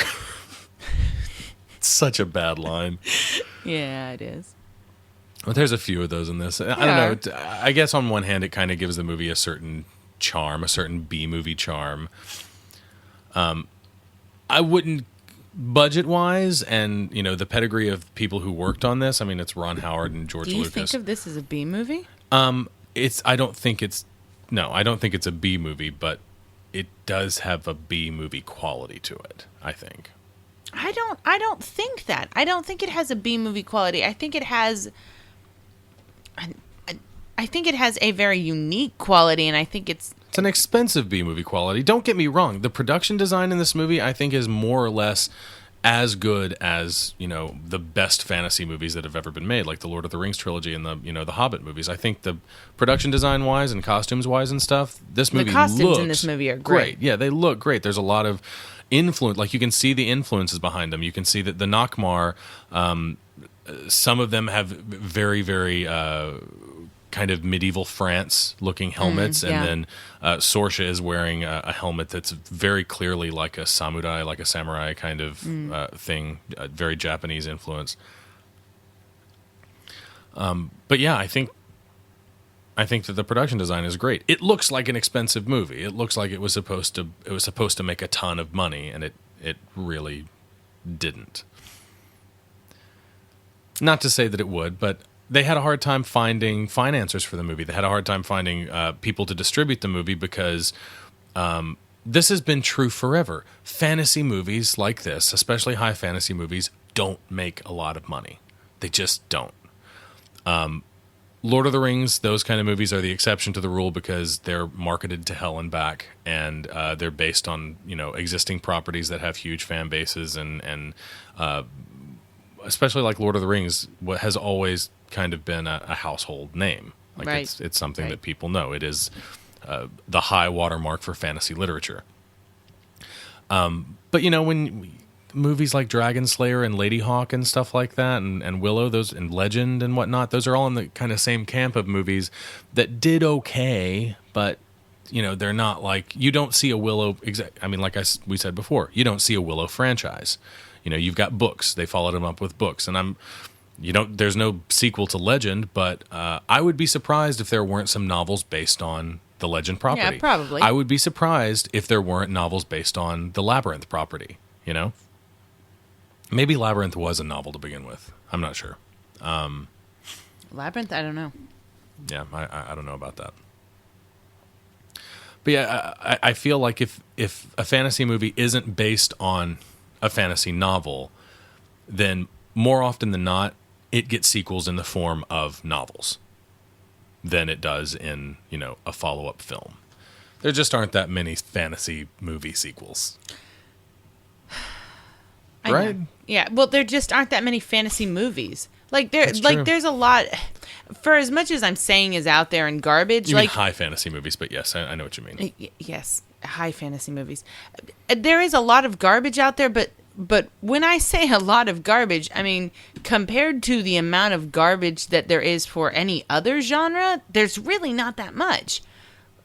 Like, I was looking up just on Wikipedia, the list of fantasy movies of fantasy movies based off of books. It really was not that long. I mean, considering the number of movies that get put out every single year, just in America alone, and the lists that are based off of fantasy novels, high fantasy novels, is pretty short. Yeah, I know. For Wikipedia. Yeah, I know. There just aren't that many. Like, you don't even have to link to another page. You just scroll down a ways and you're like, oh, okay. I just saw all the letters in the alphabet on this one page here. And a surprising number of them are foreign films. Yeah. A surprisingly large percentage of them are foreign films because Hollywood just doesn't... They have never had faith in high fantasy films. They just haven't. They just don't make a lot of money. Yeah, and so what they do produce generally isn't good because they don't put money into it, so... We'll see how that Seventh Son thing is when it comes out. It'll be awful. I'm sure it'll be awful. And there was that Season of the Witch movie a year or two ago with Nicolas Cage, and it looked terrible. Nicolas Cage kind of weirds me out, so... You and everyone else. So I don't really flock to his movies. But yeah, I mean, generally they're bad. But I don't think this is one of them, though. I think this is a good example of a fantasy movie. I enjoy this movie. I think it's beautiful. I think that it's well acted. I don't think it's poorly acted. I wouldn't say poorly acted. I think everyone has their moments, but more or less it's just fine. I think everyone does a fine job. I think the dialogue is good enough. Sometimes it's funny. Sometimes it's good dialogue. And when it's not, like this scene here where they're having their conversation about when he came in and confessed his love to her and then he ran off and left her. I mean, like it's not like outstanding dialogue. It's not a really enthralling scene or whatever, but it's fine. It's better than what we usually get. I guess. I have to be happy with what I have. There's not a lot out there that's good. And this is good. It's good. I am very rarely satisfied with good enough. So I like this movie. That's where I'm coming from. In preparation for this movie, Warwick Davis had to learn the accent that he speaks in, which I don't think is awful. I don't think his accent is bad. I don't love his performance, but I think his accent is fine. I've never even really thought of him as having an accent, so it's like a British-ish accent. It never crossed me as anything, so. Oh, I guess that's good. That means it's fine then. He also had to learn how to take care of a baby because he was actually really young when this came out. I want to say he was only like 12 or something when Return of the Jedi came out, and that was 83. So he was only like 17 or 18 in this movie. Really? Yeah, I think that's the case. He also had to learn how to ride a horse and how to sword fight and how to perform like sleight of hand magic tricks. That's awesome. So he had a lot of work ahead of him. This is a pretty cool set here. It is a cool set. What's the name of the city? Tir Asleen. Tir Asleen. It sounds like something out of Wheel of Time. Now, the interesting thing about this, and we've talked about this a little bit, how Saoirse had more backstory. There was a lot of stuff that was cut out of this movie, and it's a 2-hour movie as is. So if they left all the stuff in that it appears that they cut out, I mean, it could have been like a 2.5 hour, 2 hour 45-minute movie, which is just no. Yeah, I would have watched it still.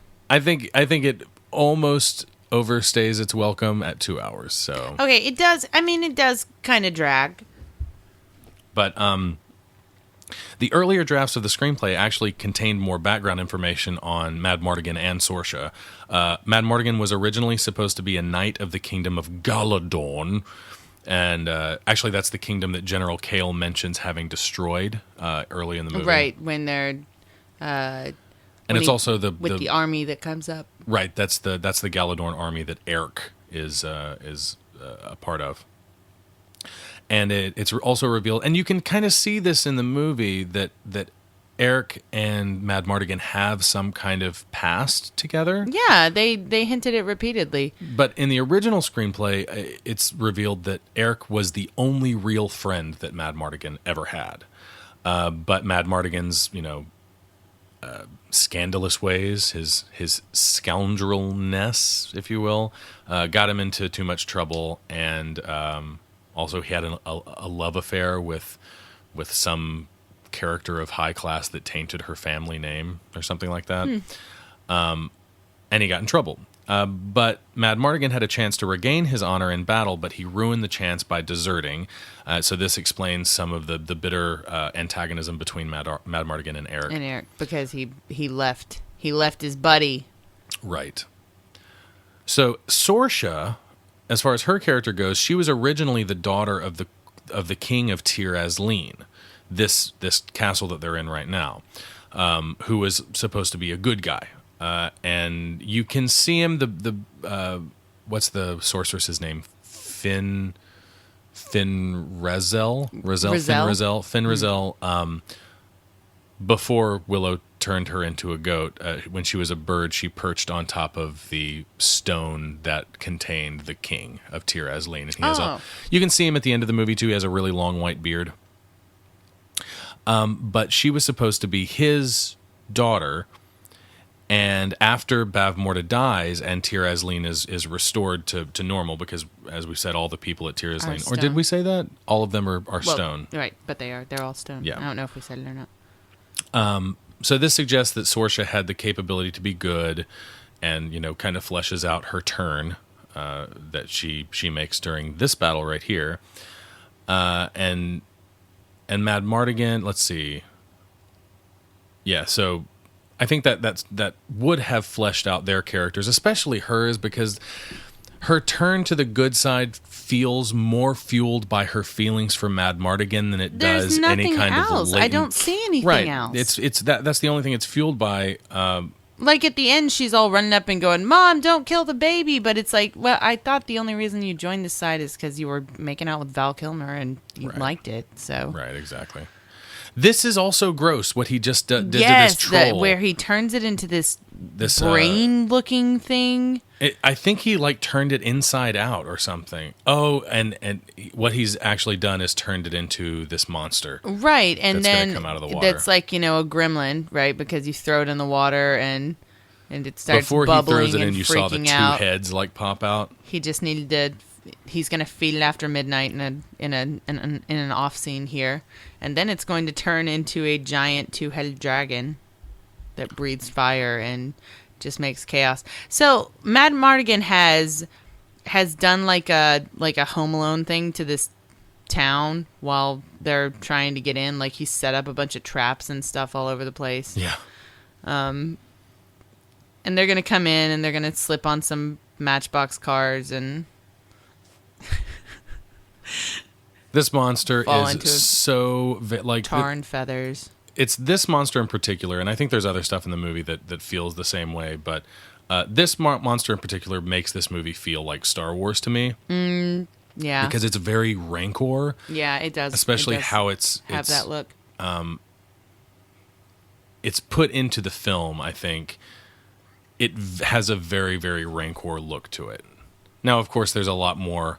It does a lot more movement, and the monster itself has more points of articulation. I don't think the troll looked particularly good. No, it looks like a monkey suit. The trolls generally come from Scandinavian or Norse mythology, and the trolls and this, what they're basing it off of, I'm not really sure. Trolls are, again, one of those things where at times in history, the word troll has just been used to refer to magical creatures of any type. So they could be anywhere in size. The kind of trolls you get in Lord of the Rings are probably Scandinavian trolls, like the big dumb ones that are really strong and eat men and turn into stone in the sunlight. Mm-hmm. But these trolls are about the size of men, and they look like monkeys. They look like monkey costumes with and weird here we makeup. just dropped the he second just lost acorn. his second acorn. Dropped it on the bridge and turned one of the planks into stone. I don't think the trolls look particularly anything. They just sort of look like gorilla costumes. But the creature that he turned the trolls into is fantastic. I think this dragon, 2-headed dragon thing, because I love their like the like pouch under their heads that fills up before they breathe fire. They're really gross. So those monsters, the 2-headed monster, in the script, it's referred to as Sispert. And in the novelization of this movie, it's referred to as Ebersisk. Ebersisk? Which both... Is this supposed to be... Yes, they're both references to Siskel and Ebert. Wow. So not only do you have... Wow. Skeletor, General Kale being a reference to film critic Pauline Kael, you also have this monster being a reference to both Gene Siskel and Roger Ebert. I don't think George Lucas has any great love for film critics. I don't think so either, but I'm pretty sure if I made movies that I wouldn't either, so, Yeah, I can see that. But at the same time, Ron Howard has said that Ron Howard has been known to give cameos to his brother Clint Howard. Did we already? Oh no, we're about to have Mad Mardigan be Legolas. Oh my god. Anyway, he jumps on it and he's gonna stab it and then. Ron Howard is known to give his brother Clint Howard cameo roles in his movies. He couldn't find a place for him in this, so word is that he modeled like the face in some way after his brother Clint Howard of what? This 2-headed monster. What? That's awful. That's worse. It is bad because Clint Howard is not a particularly attractive fellow. He plays. I think he gets typecast a lot as like the Weasley kind of, not evil, kind of the Weasley actor. He's been in like over 100 movies. He's one of those actors that just, if you saw Clint Howard, you'd be like, oh, that guy. He's just one of those. The guy that was in that thing that one time, in 100. See, and then things. they kissed. They just. Why? Why did they kiss? I don't know. They saw each other again, and then they kissed. I do like how the monster's head explodes for a reason, and not just because exploding monster right. head is cool. Yeah, it does. It explodes for a He reason. stabs, He can't he open stabs its him, mouth. and when he's trying to breathe fire, his face gets filled with fire, and his head explodes, killing the monster. I think that's pretty cool. Yeah, it's nice. Not to say that any reason to have an exploding head monster in a movie is not Monster a head. perfectly fine reason. It's not a head monster. Whatever. A monster with an exploding head. Any reason to do that is a good reason, but we had a little goof just there where General Kale was not holding the baby, even though he is holding the baby now. Did we have a goof?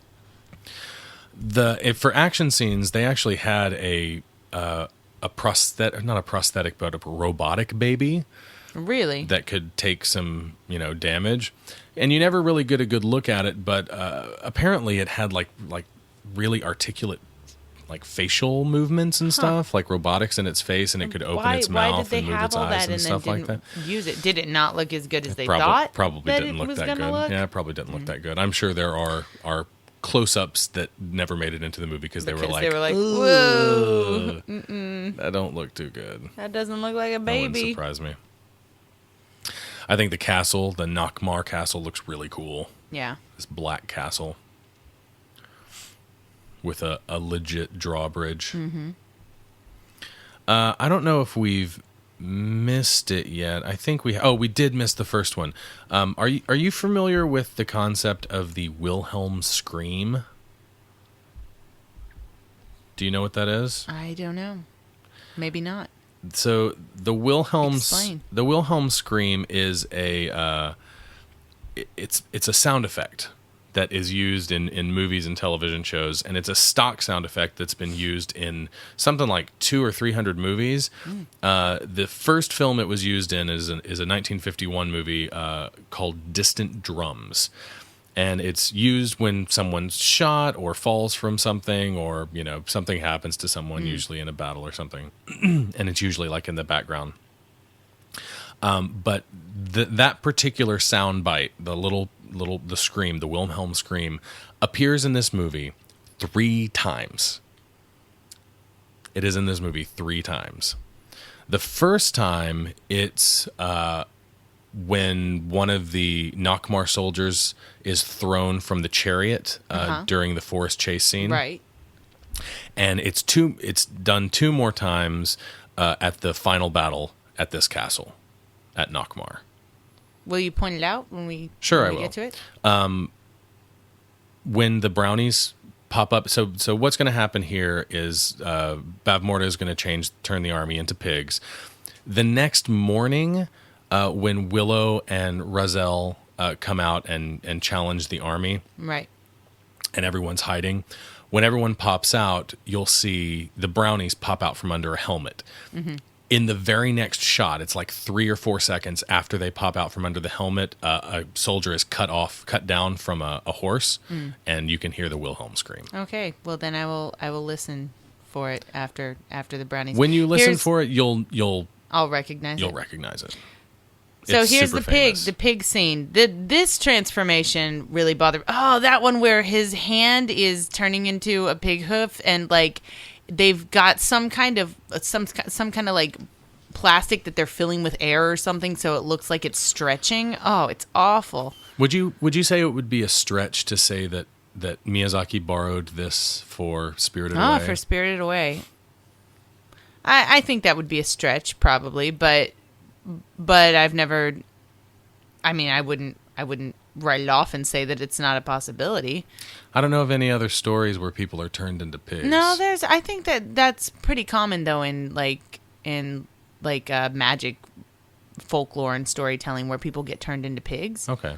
So Maybe there is another movie. I think there might be another movie where someone's turned into a pig. Is it The Witches? No, that's a mouse. He's turned into a mouse. Turned into a mouse. There's got to be another movie though. Yeah, I'm sure there is absolutely where people get turned into pigs because a pig is an animal that you don't want to be. So yes. So obviously we're going to turn Commonly people into it in our folklore. misperceived to be dirty. Right. Pigs, as I understand, pigs make fantastic pets. Yes, they're very clean and very smart. But, yeah. I want That's a pig. kind of common knowledge at this point, I think. I'll have a pig, a pet pig. A little potbelly. He'd be cute. I want the pot. I want the pot. It's a different movie. Look at her clothes underneath her robe. She looks like a mummy. Do you see? Oh, she do you does. see that? She's like totally I've never wrapped noticed up that like before. a mummy. I feel sorry for this kid that's like got electrical tape wrapped around him, her. Oh, You see that? Yeah, That makes me uncomfortable. yeah. They did like wrap up that baby. It looks with like they tape. really did that for real. I don't like that. Look at all the all the- pigs everywhere. Looks There's like baby pigs. And why are there baby pigs? I don't know. Or are there child soldiers? Were there children here at this battle? I hope not. Those were baby pigs. Why do we have piglets? So this is the scene where Willow finally transforms Razel back into her human form. We didn't really talk about it, but every time Razel tells Willow to transform her back, she calls says, herself "My human form."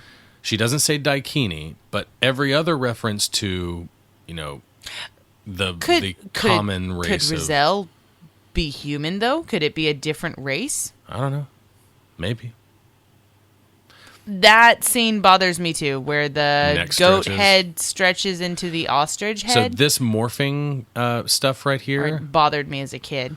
I mean, now I love it. It wasn't but stop motion or anything. This was new computer technology that ILM had to create to do these ostrich special to effects. turtle, from turtle to, what's next, the tiger? And they look Yeah. pretty dated now. Like what with the sliding and stuff along the ground and stuff like that. Yeah. Now it's got, it looks about on par with Animorphs, so Oh my god. so it's not really saying much for it. But back then, right? But I mean it looks better than Animorphs maybe. I think it looks better than Animorphs.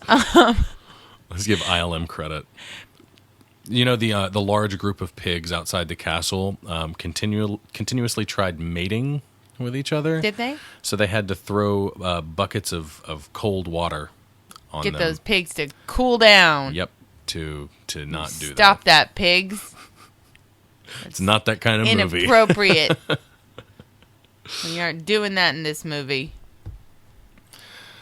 So now that Razel's back, she's Do they have time to do this? To turn every pig individually back into a person? I guess they do because She said, let them in. And so then he lets in one pig. one at a time. One at a time. She's going to turn all those people back into people. And then I didn't see any holes in the ground before. Do they dig all these holes? I don't know. Because he's about to give them his agriculture, war plan. We don't really know how long the ritual takes. We know that it takes her at least all night because they don't attack she's still doing the ritual the next day when they're attacking the castle. Like she's still in the process. Right. So the ritual obviously takes a really, really long time. Yeah, it's a good and long time. But it doesn't take that long to turn a whole army of pigs back into humans. And then also how would you know dig how long it takes? a bunch of holes. The holes, if they are digging these holes... Okay. This is the line. Willow, this is war, not agriculture. I really, really hope that he ad-libbed that. I hope he improvised that line so I can blame Val Kilmer and not the screenwriter. She definitely does have a evil queen from Snow White thing going She on. totally does. Well, it's the It's head the head- wrapping it's the head and band the thing. the type of crown that she's wearing. Yeah. You know, every time someone calls him a peck, I want to stand up for him and be like, "Hey, man, that's not cool." Like, You know, you praised Warwick Davis's hair earlier as punishment for mentioning that guy. And did you know that was a okay. wig? It's a wig. It's not his hair. He doesn't have beautiful hair like that. so it doesn't count. I don't. I don't know why that's important. I think probably everyone in this scene has a wig on. Why Why do they have wigs on? don't they have real hair that could have been styled? I guess, but do you know how long it would have taken Val Kilmer to grow his hair that long? A Like long that's time. years. Yeah, it's years. Okay, well, but you said everyone. Most of those people have short hair. I bet most of them have wigs. And that Eric guy, totally fake beard. Totally fake. Well, you would know. I would. I'm an expert on facial hair. Yeah, see, I'm thinking they dug the holes in the ground. I think we're supposed to believe that they dig them with. And I mean, knows? these holes are so big that they fit like large groups of people and their horses while they're on top of their horses and all in full armor. You could say that they're digging their own plot holes. That was really bad. I tried. Oh no. So his wife, yeah, Kaya, is that her name? Kaya gave him her braid Yeah. and For then protection. and then she got a super cute short haircut. Yeah. And that's the first time we've seen the braid since the beginning of the movie. I feel like it could have had more significance, right? Yeah, I could have. I don't think it was the first time we've seen it, but it's the first time that he made a show of being sad. Because I think this is the first time when he really feels like he's gonna die, where he's like, okay, well, I'm going up against a castle now, so this just got real, and Wasn't really a hard adventure. This is the first he's thought about his wife and his own mortality. I mean, I'm sure in passing moments, you know, there were like when a troll was about to kill him and stuff, that there were other times when he thought he was going to die like that. But I think this is the first time when he has time beforehand to think about what he's doing. Okay, the Wilhelm scream is coming up. When you see the brownies pop out, listen for it. Let's see. They should be popping out pretty soon. But yeah, they totally did dig holes in the ground and cover them up with their tents. Unless there were Looks already like. holes there. Okay, 3 seconds after this, that scream right there. Okay. That's the Wilhelm Okay. scream. Yes, very, very famous stock sound effect. So much so that I think that people don't use it in earnest anymore. Yeah. They use it because it's For, like, kind of an inside. comedy, yeah. It's like an inside movie thing. If you can recognize the Wilhelm scream, you can be like, oh, they used it. Cute. They use it a lot. Because it's not like it's hard to make new Right. scream Yeah. I sound mean, that effects. takes a really long time, and you've got to pay authors, voice actors, so much money to go into a recording studio and scream into a microphone. So that was the second Wilhelm scream in the movie. There's a third one coming up when the brownies shoot this. It's like a crossbow that has a bunch of big arrows in it, and they'll shoot multiple soldiers at the same time. One of the soldiers screams with the Wilhelm scream. And we're about to dump this giant vat of boiling. It's brutal. That's awful. A family picture. Do you know who John Cusack is? Yeah. You know who he is? He was in 1408. You like that movie? Yeah. In High Fidelity. He's been in a bunch of stuff. Say Anything. He actually tested for the role of Mad Mardigan. Really? Do you think you would like him better in the No. role? No? You like Val Kilmer? No, I like Val Kilmer. Okay. I think John Cusack could have really elevated the comedy element, though. Maybe, but he's not as cute as Val Kilmer, so. I don't know. This was 88. Well, Have you seen I John would- Cusack I would in have, I would have to 1988? see He was John dreamy. Cusack in '88. He was so. dreamy. Was he dreamy? He was. Did you? Holding that boom box up in the air. Oh, okay. Playing Peter Gabriel. Yeah, no, I still like Val Kilmer. All right. I like how the ritual is clearly like wearing on her, and Yeah, she looks older. looks older. Mm-hmm. Oh, what excellent fight choreography! She kicks people in the face a lot when she fights. That's her signature. style. That's her signature move. Is kick them in the face. That's her secret move. That's got to be really hard to do in armor. Face kick. Kick someone in the face. Well, that's the trick with movie costumes and stuff like this, is that if you can make armor that actually allows your actors to have mobility, but it still looks heavy and cool, then I guess you've done your job. I think maybe the best instance of a costume that should be restrictive but actually offers an amazing amount of mobility is from the Ninja Turtles movies. Because those martial artists wearing all that rubber and stuff like that, they still move amazingly well. Yeah. And that's just, if you have talented people, if you have talented costume designers. Here we go. We're about to get the... I mean, I know I made the joke about Gandalf and Saruman, right? But really, though, I mean, we're in a circular tower, and we've got two old sorcerers. That was the third Wilhelm. Yeah, I heard it. And they're about to have a magic fight where they throw magic at each other and then, fight off the other one's magic and eventually start punching each other in the face. It's cool. I like this last scene. I really, really like the set design in this ritual chamber.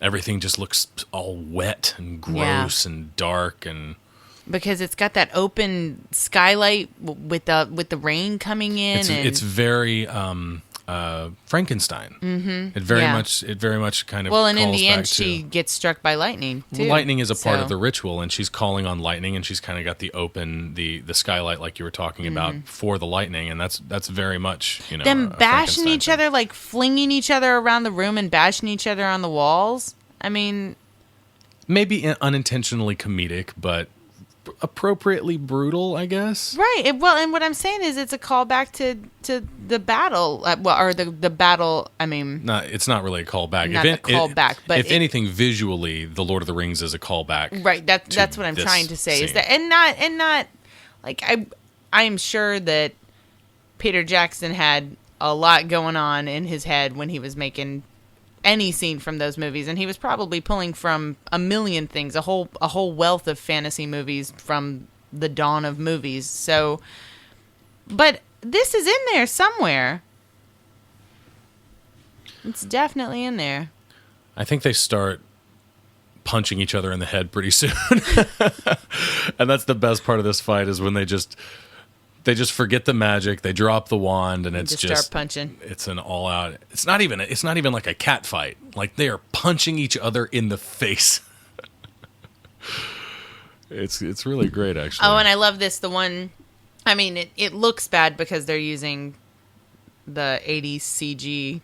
Yeah. So it looks bad, but when the bolt of magic ricochets off of a oh, here comes the death of a character that we haven't been... A prop, and it comes to life. Right, we have... What, this character or the... No, in the tower. Are you sure? What? Are you sure? Because this character isn't very well fleshed out. He's basically a prop.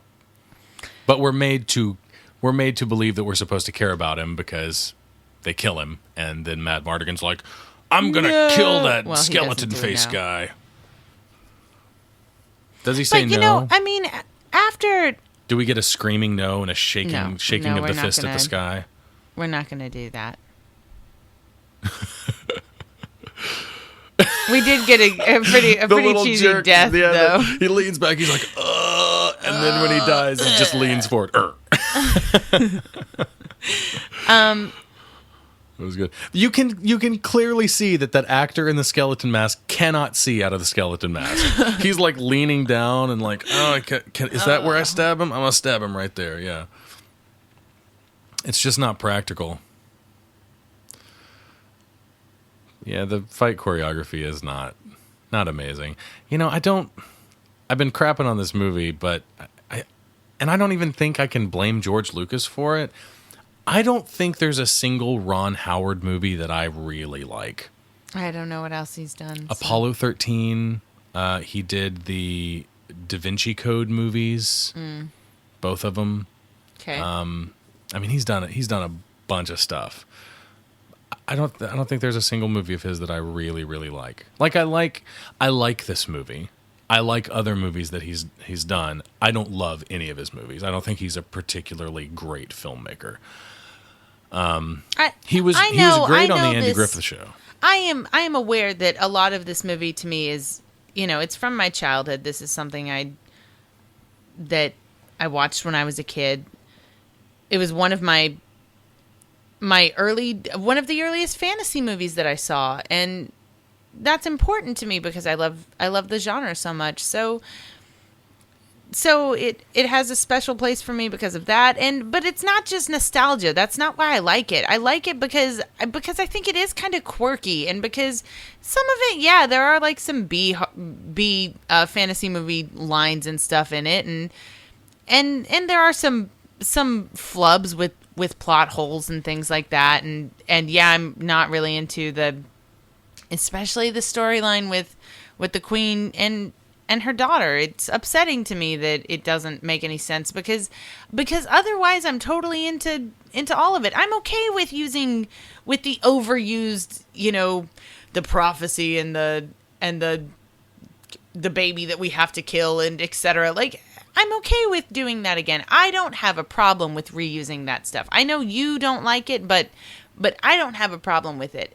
I want to hear that story again. I want to hear it told better. I want to hear it told differently, but I'm okay with hearing the same story. I honestly, I don't have a problem with an old story told well for the umpteenth time. I think that and I think this story tells it well. I think it does it well. And it does it unique in a unique way. As a storyteller, I think chasing originality is overrated. I think that if you can make a story yours that is a story that's been told for, hundreds or thousands of years or whatever, and just tell that story in your own way and do it well, there's value in that. I don't think this story is particularly well told. He just threw his third acorn. Right. And her hand starts to turn to stone, but no. She resists it because she's and then we all go, but bitch. Willow, you have one more.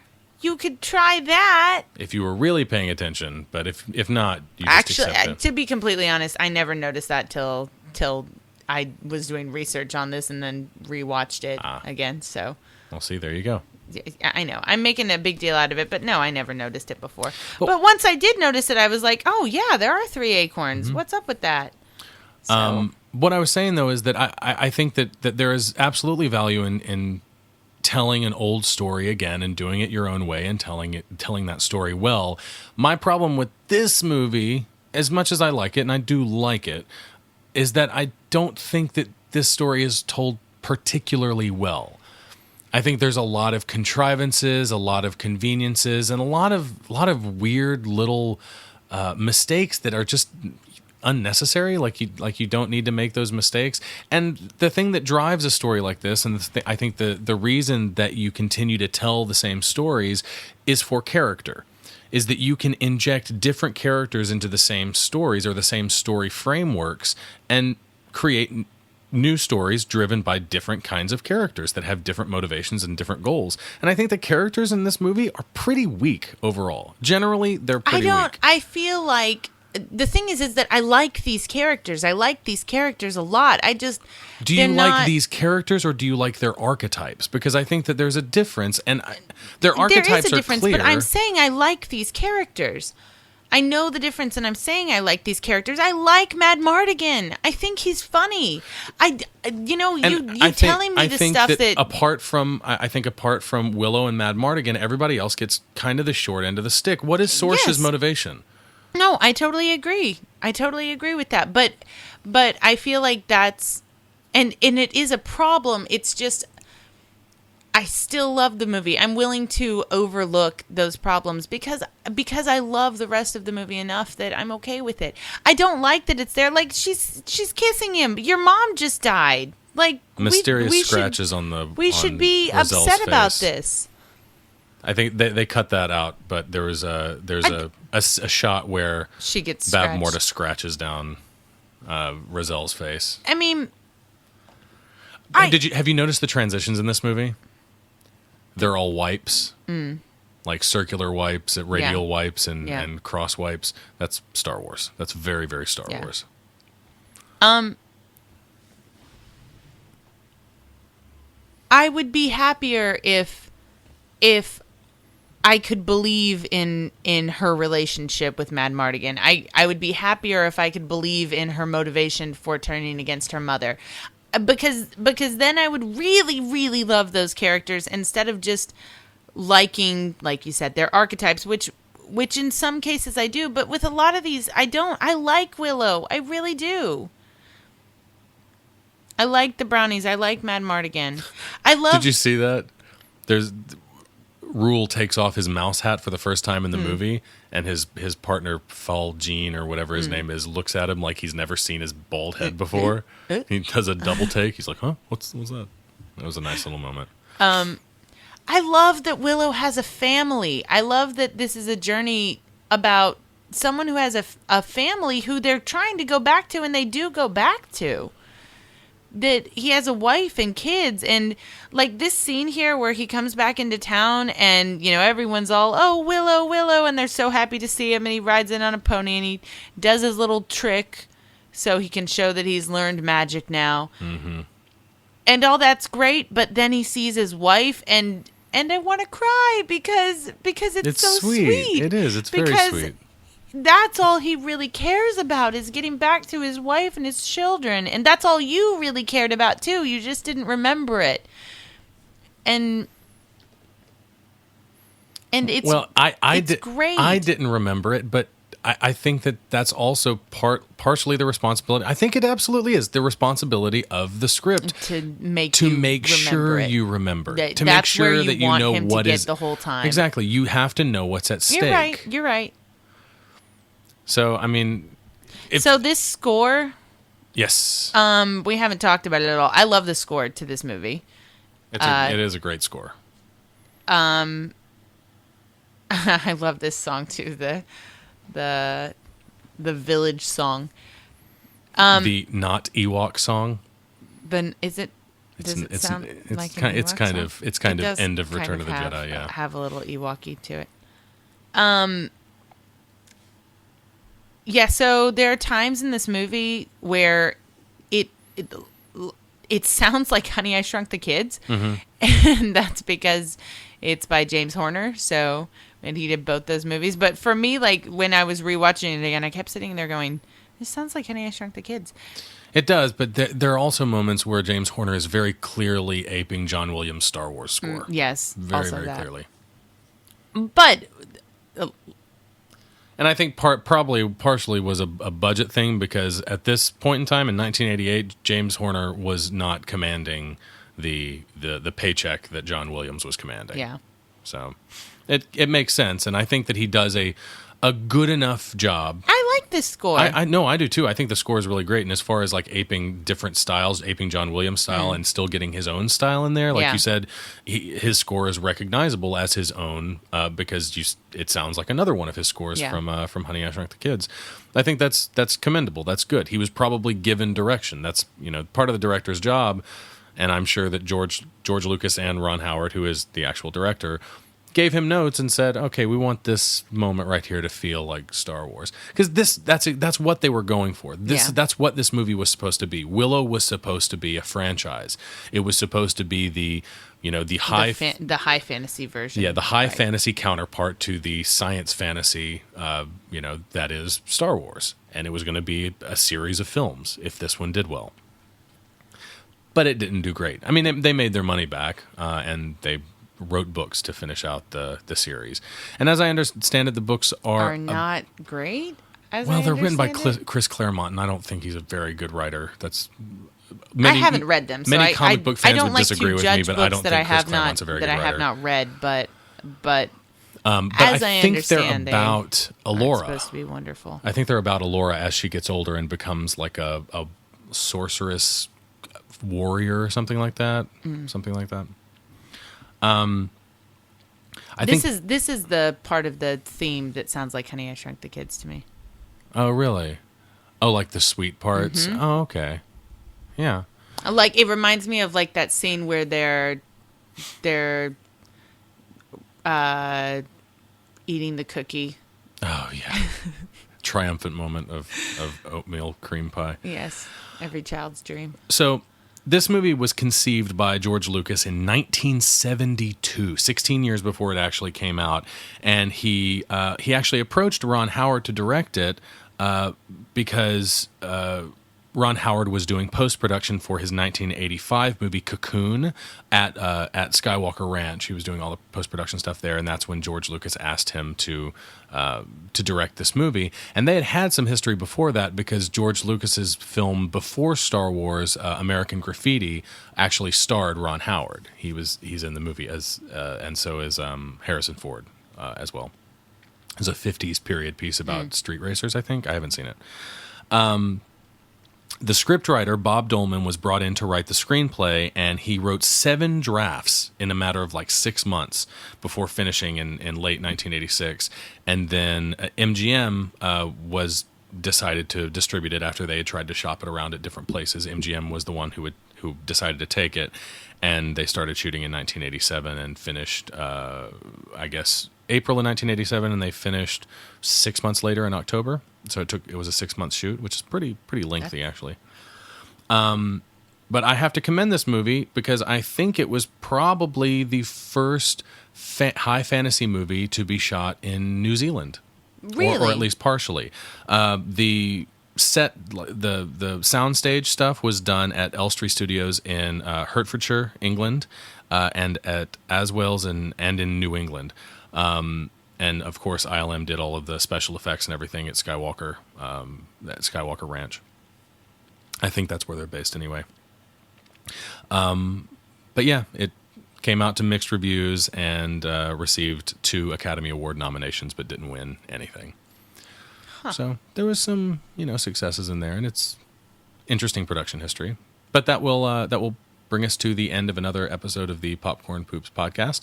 As usual, you can find us on our blog at popcornpoops.blogspot.com. You can also send us an email with a comment or a question at thepopcornpoops@gmail.com. You can also tweet at us, so follow us at Popcorn Poops on Twitter. You can like us on Facebook, just search for us on there. And individually, you can also find us on Twitter. Where can we find you on Twitter? At Jesse Casper. And you can find me at Dusty Cram Cram. And until next time, take care. We are the Popcorn Poops.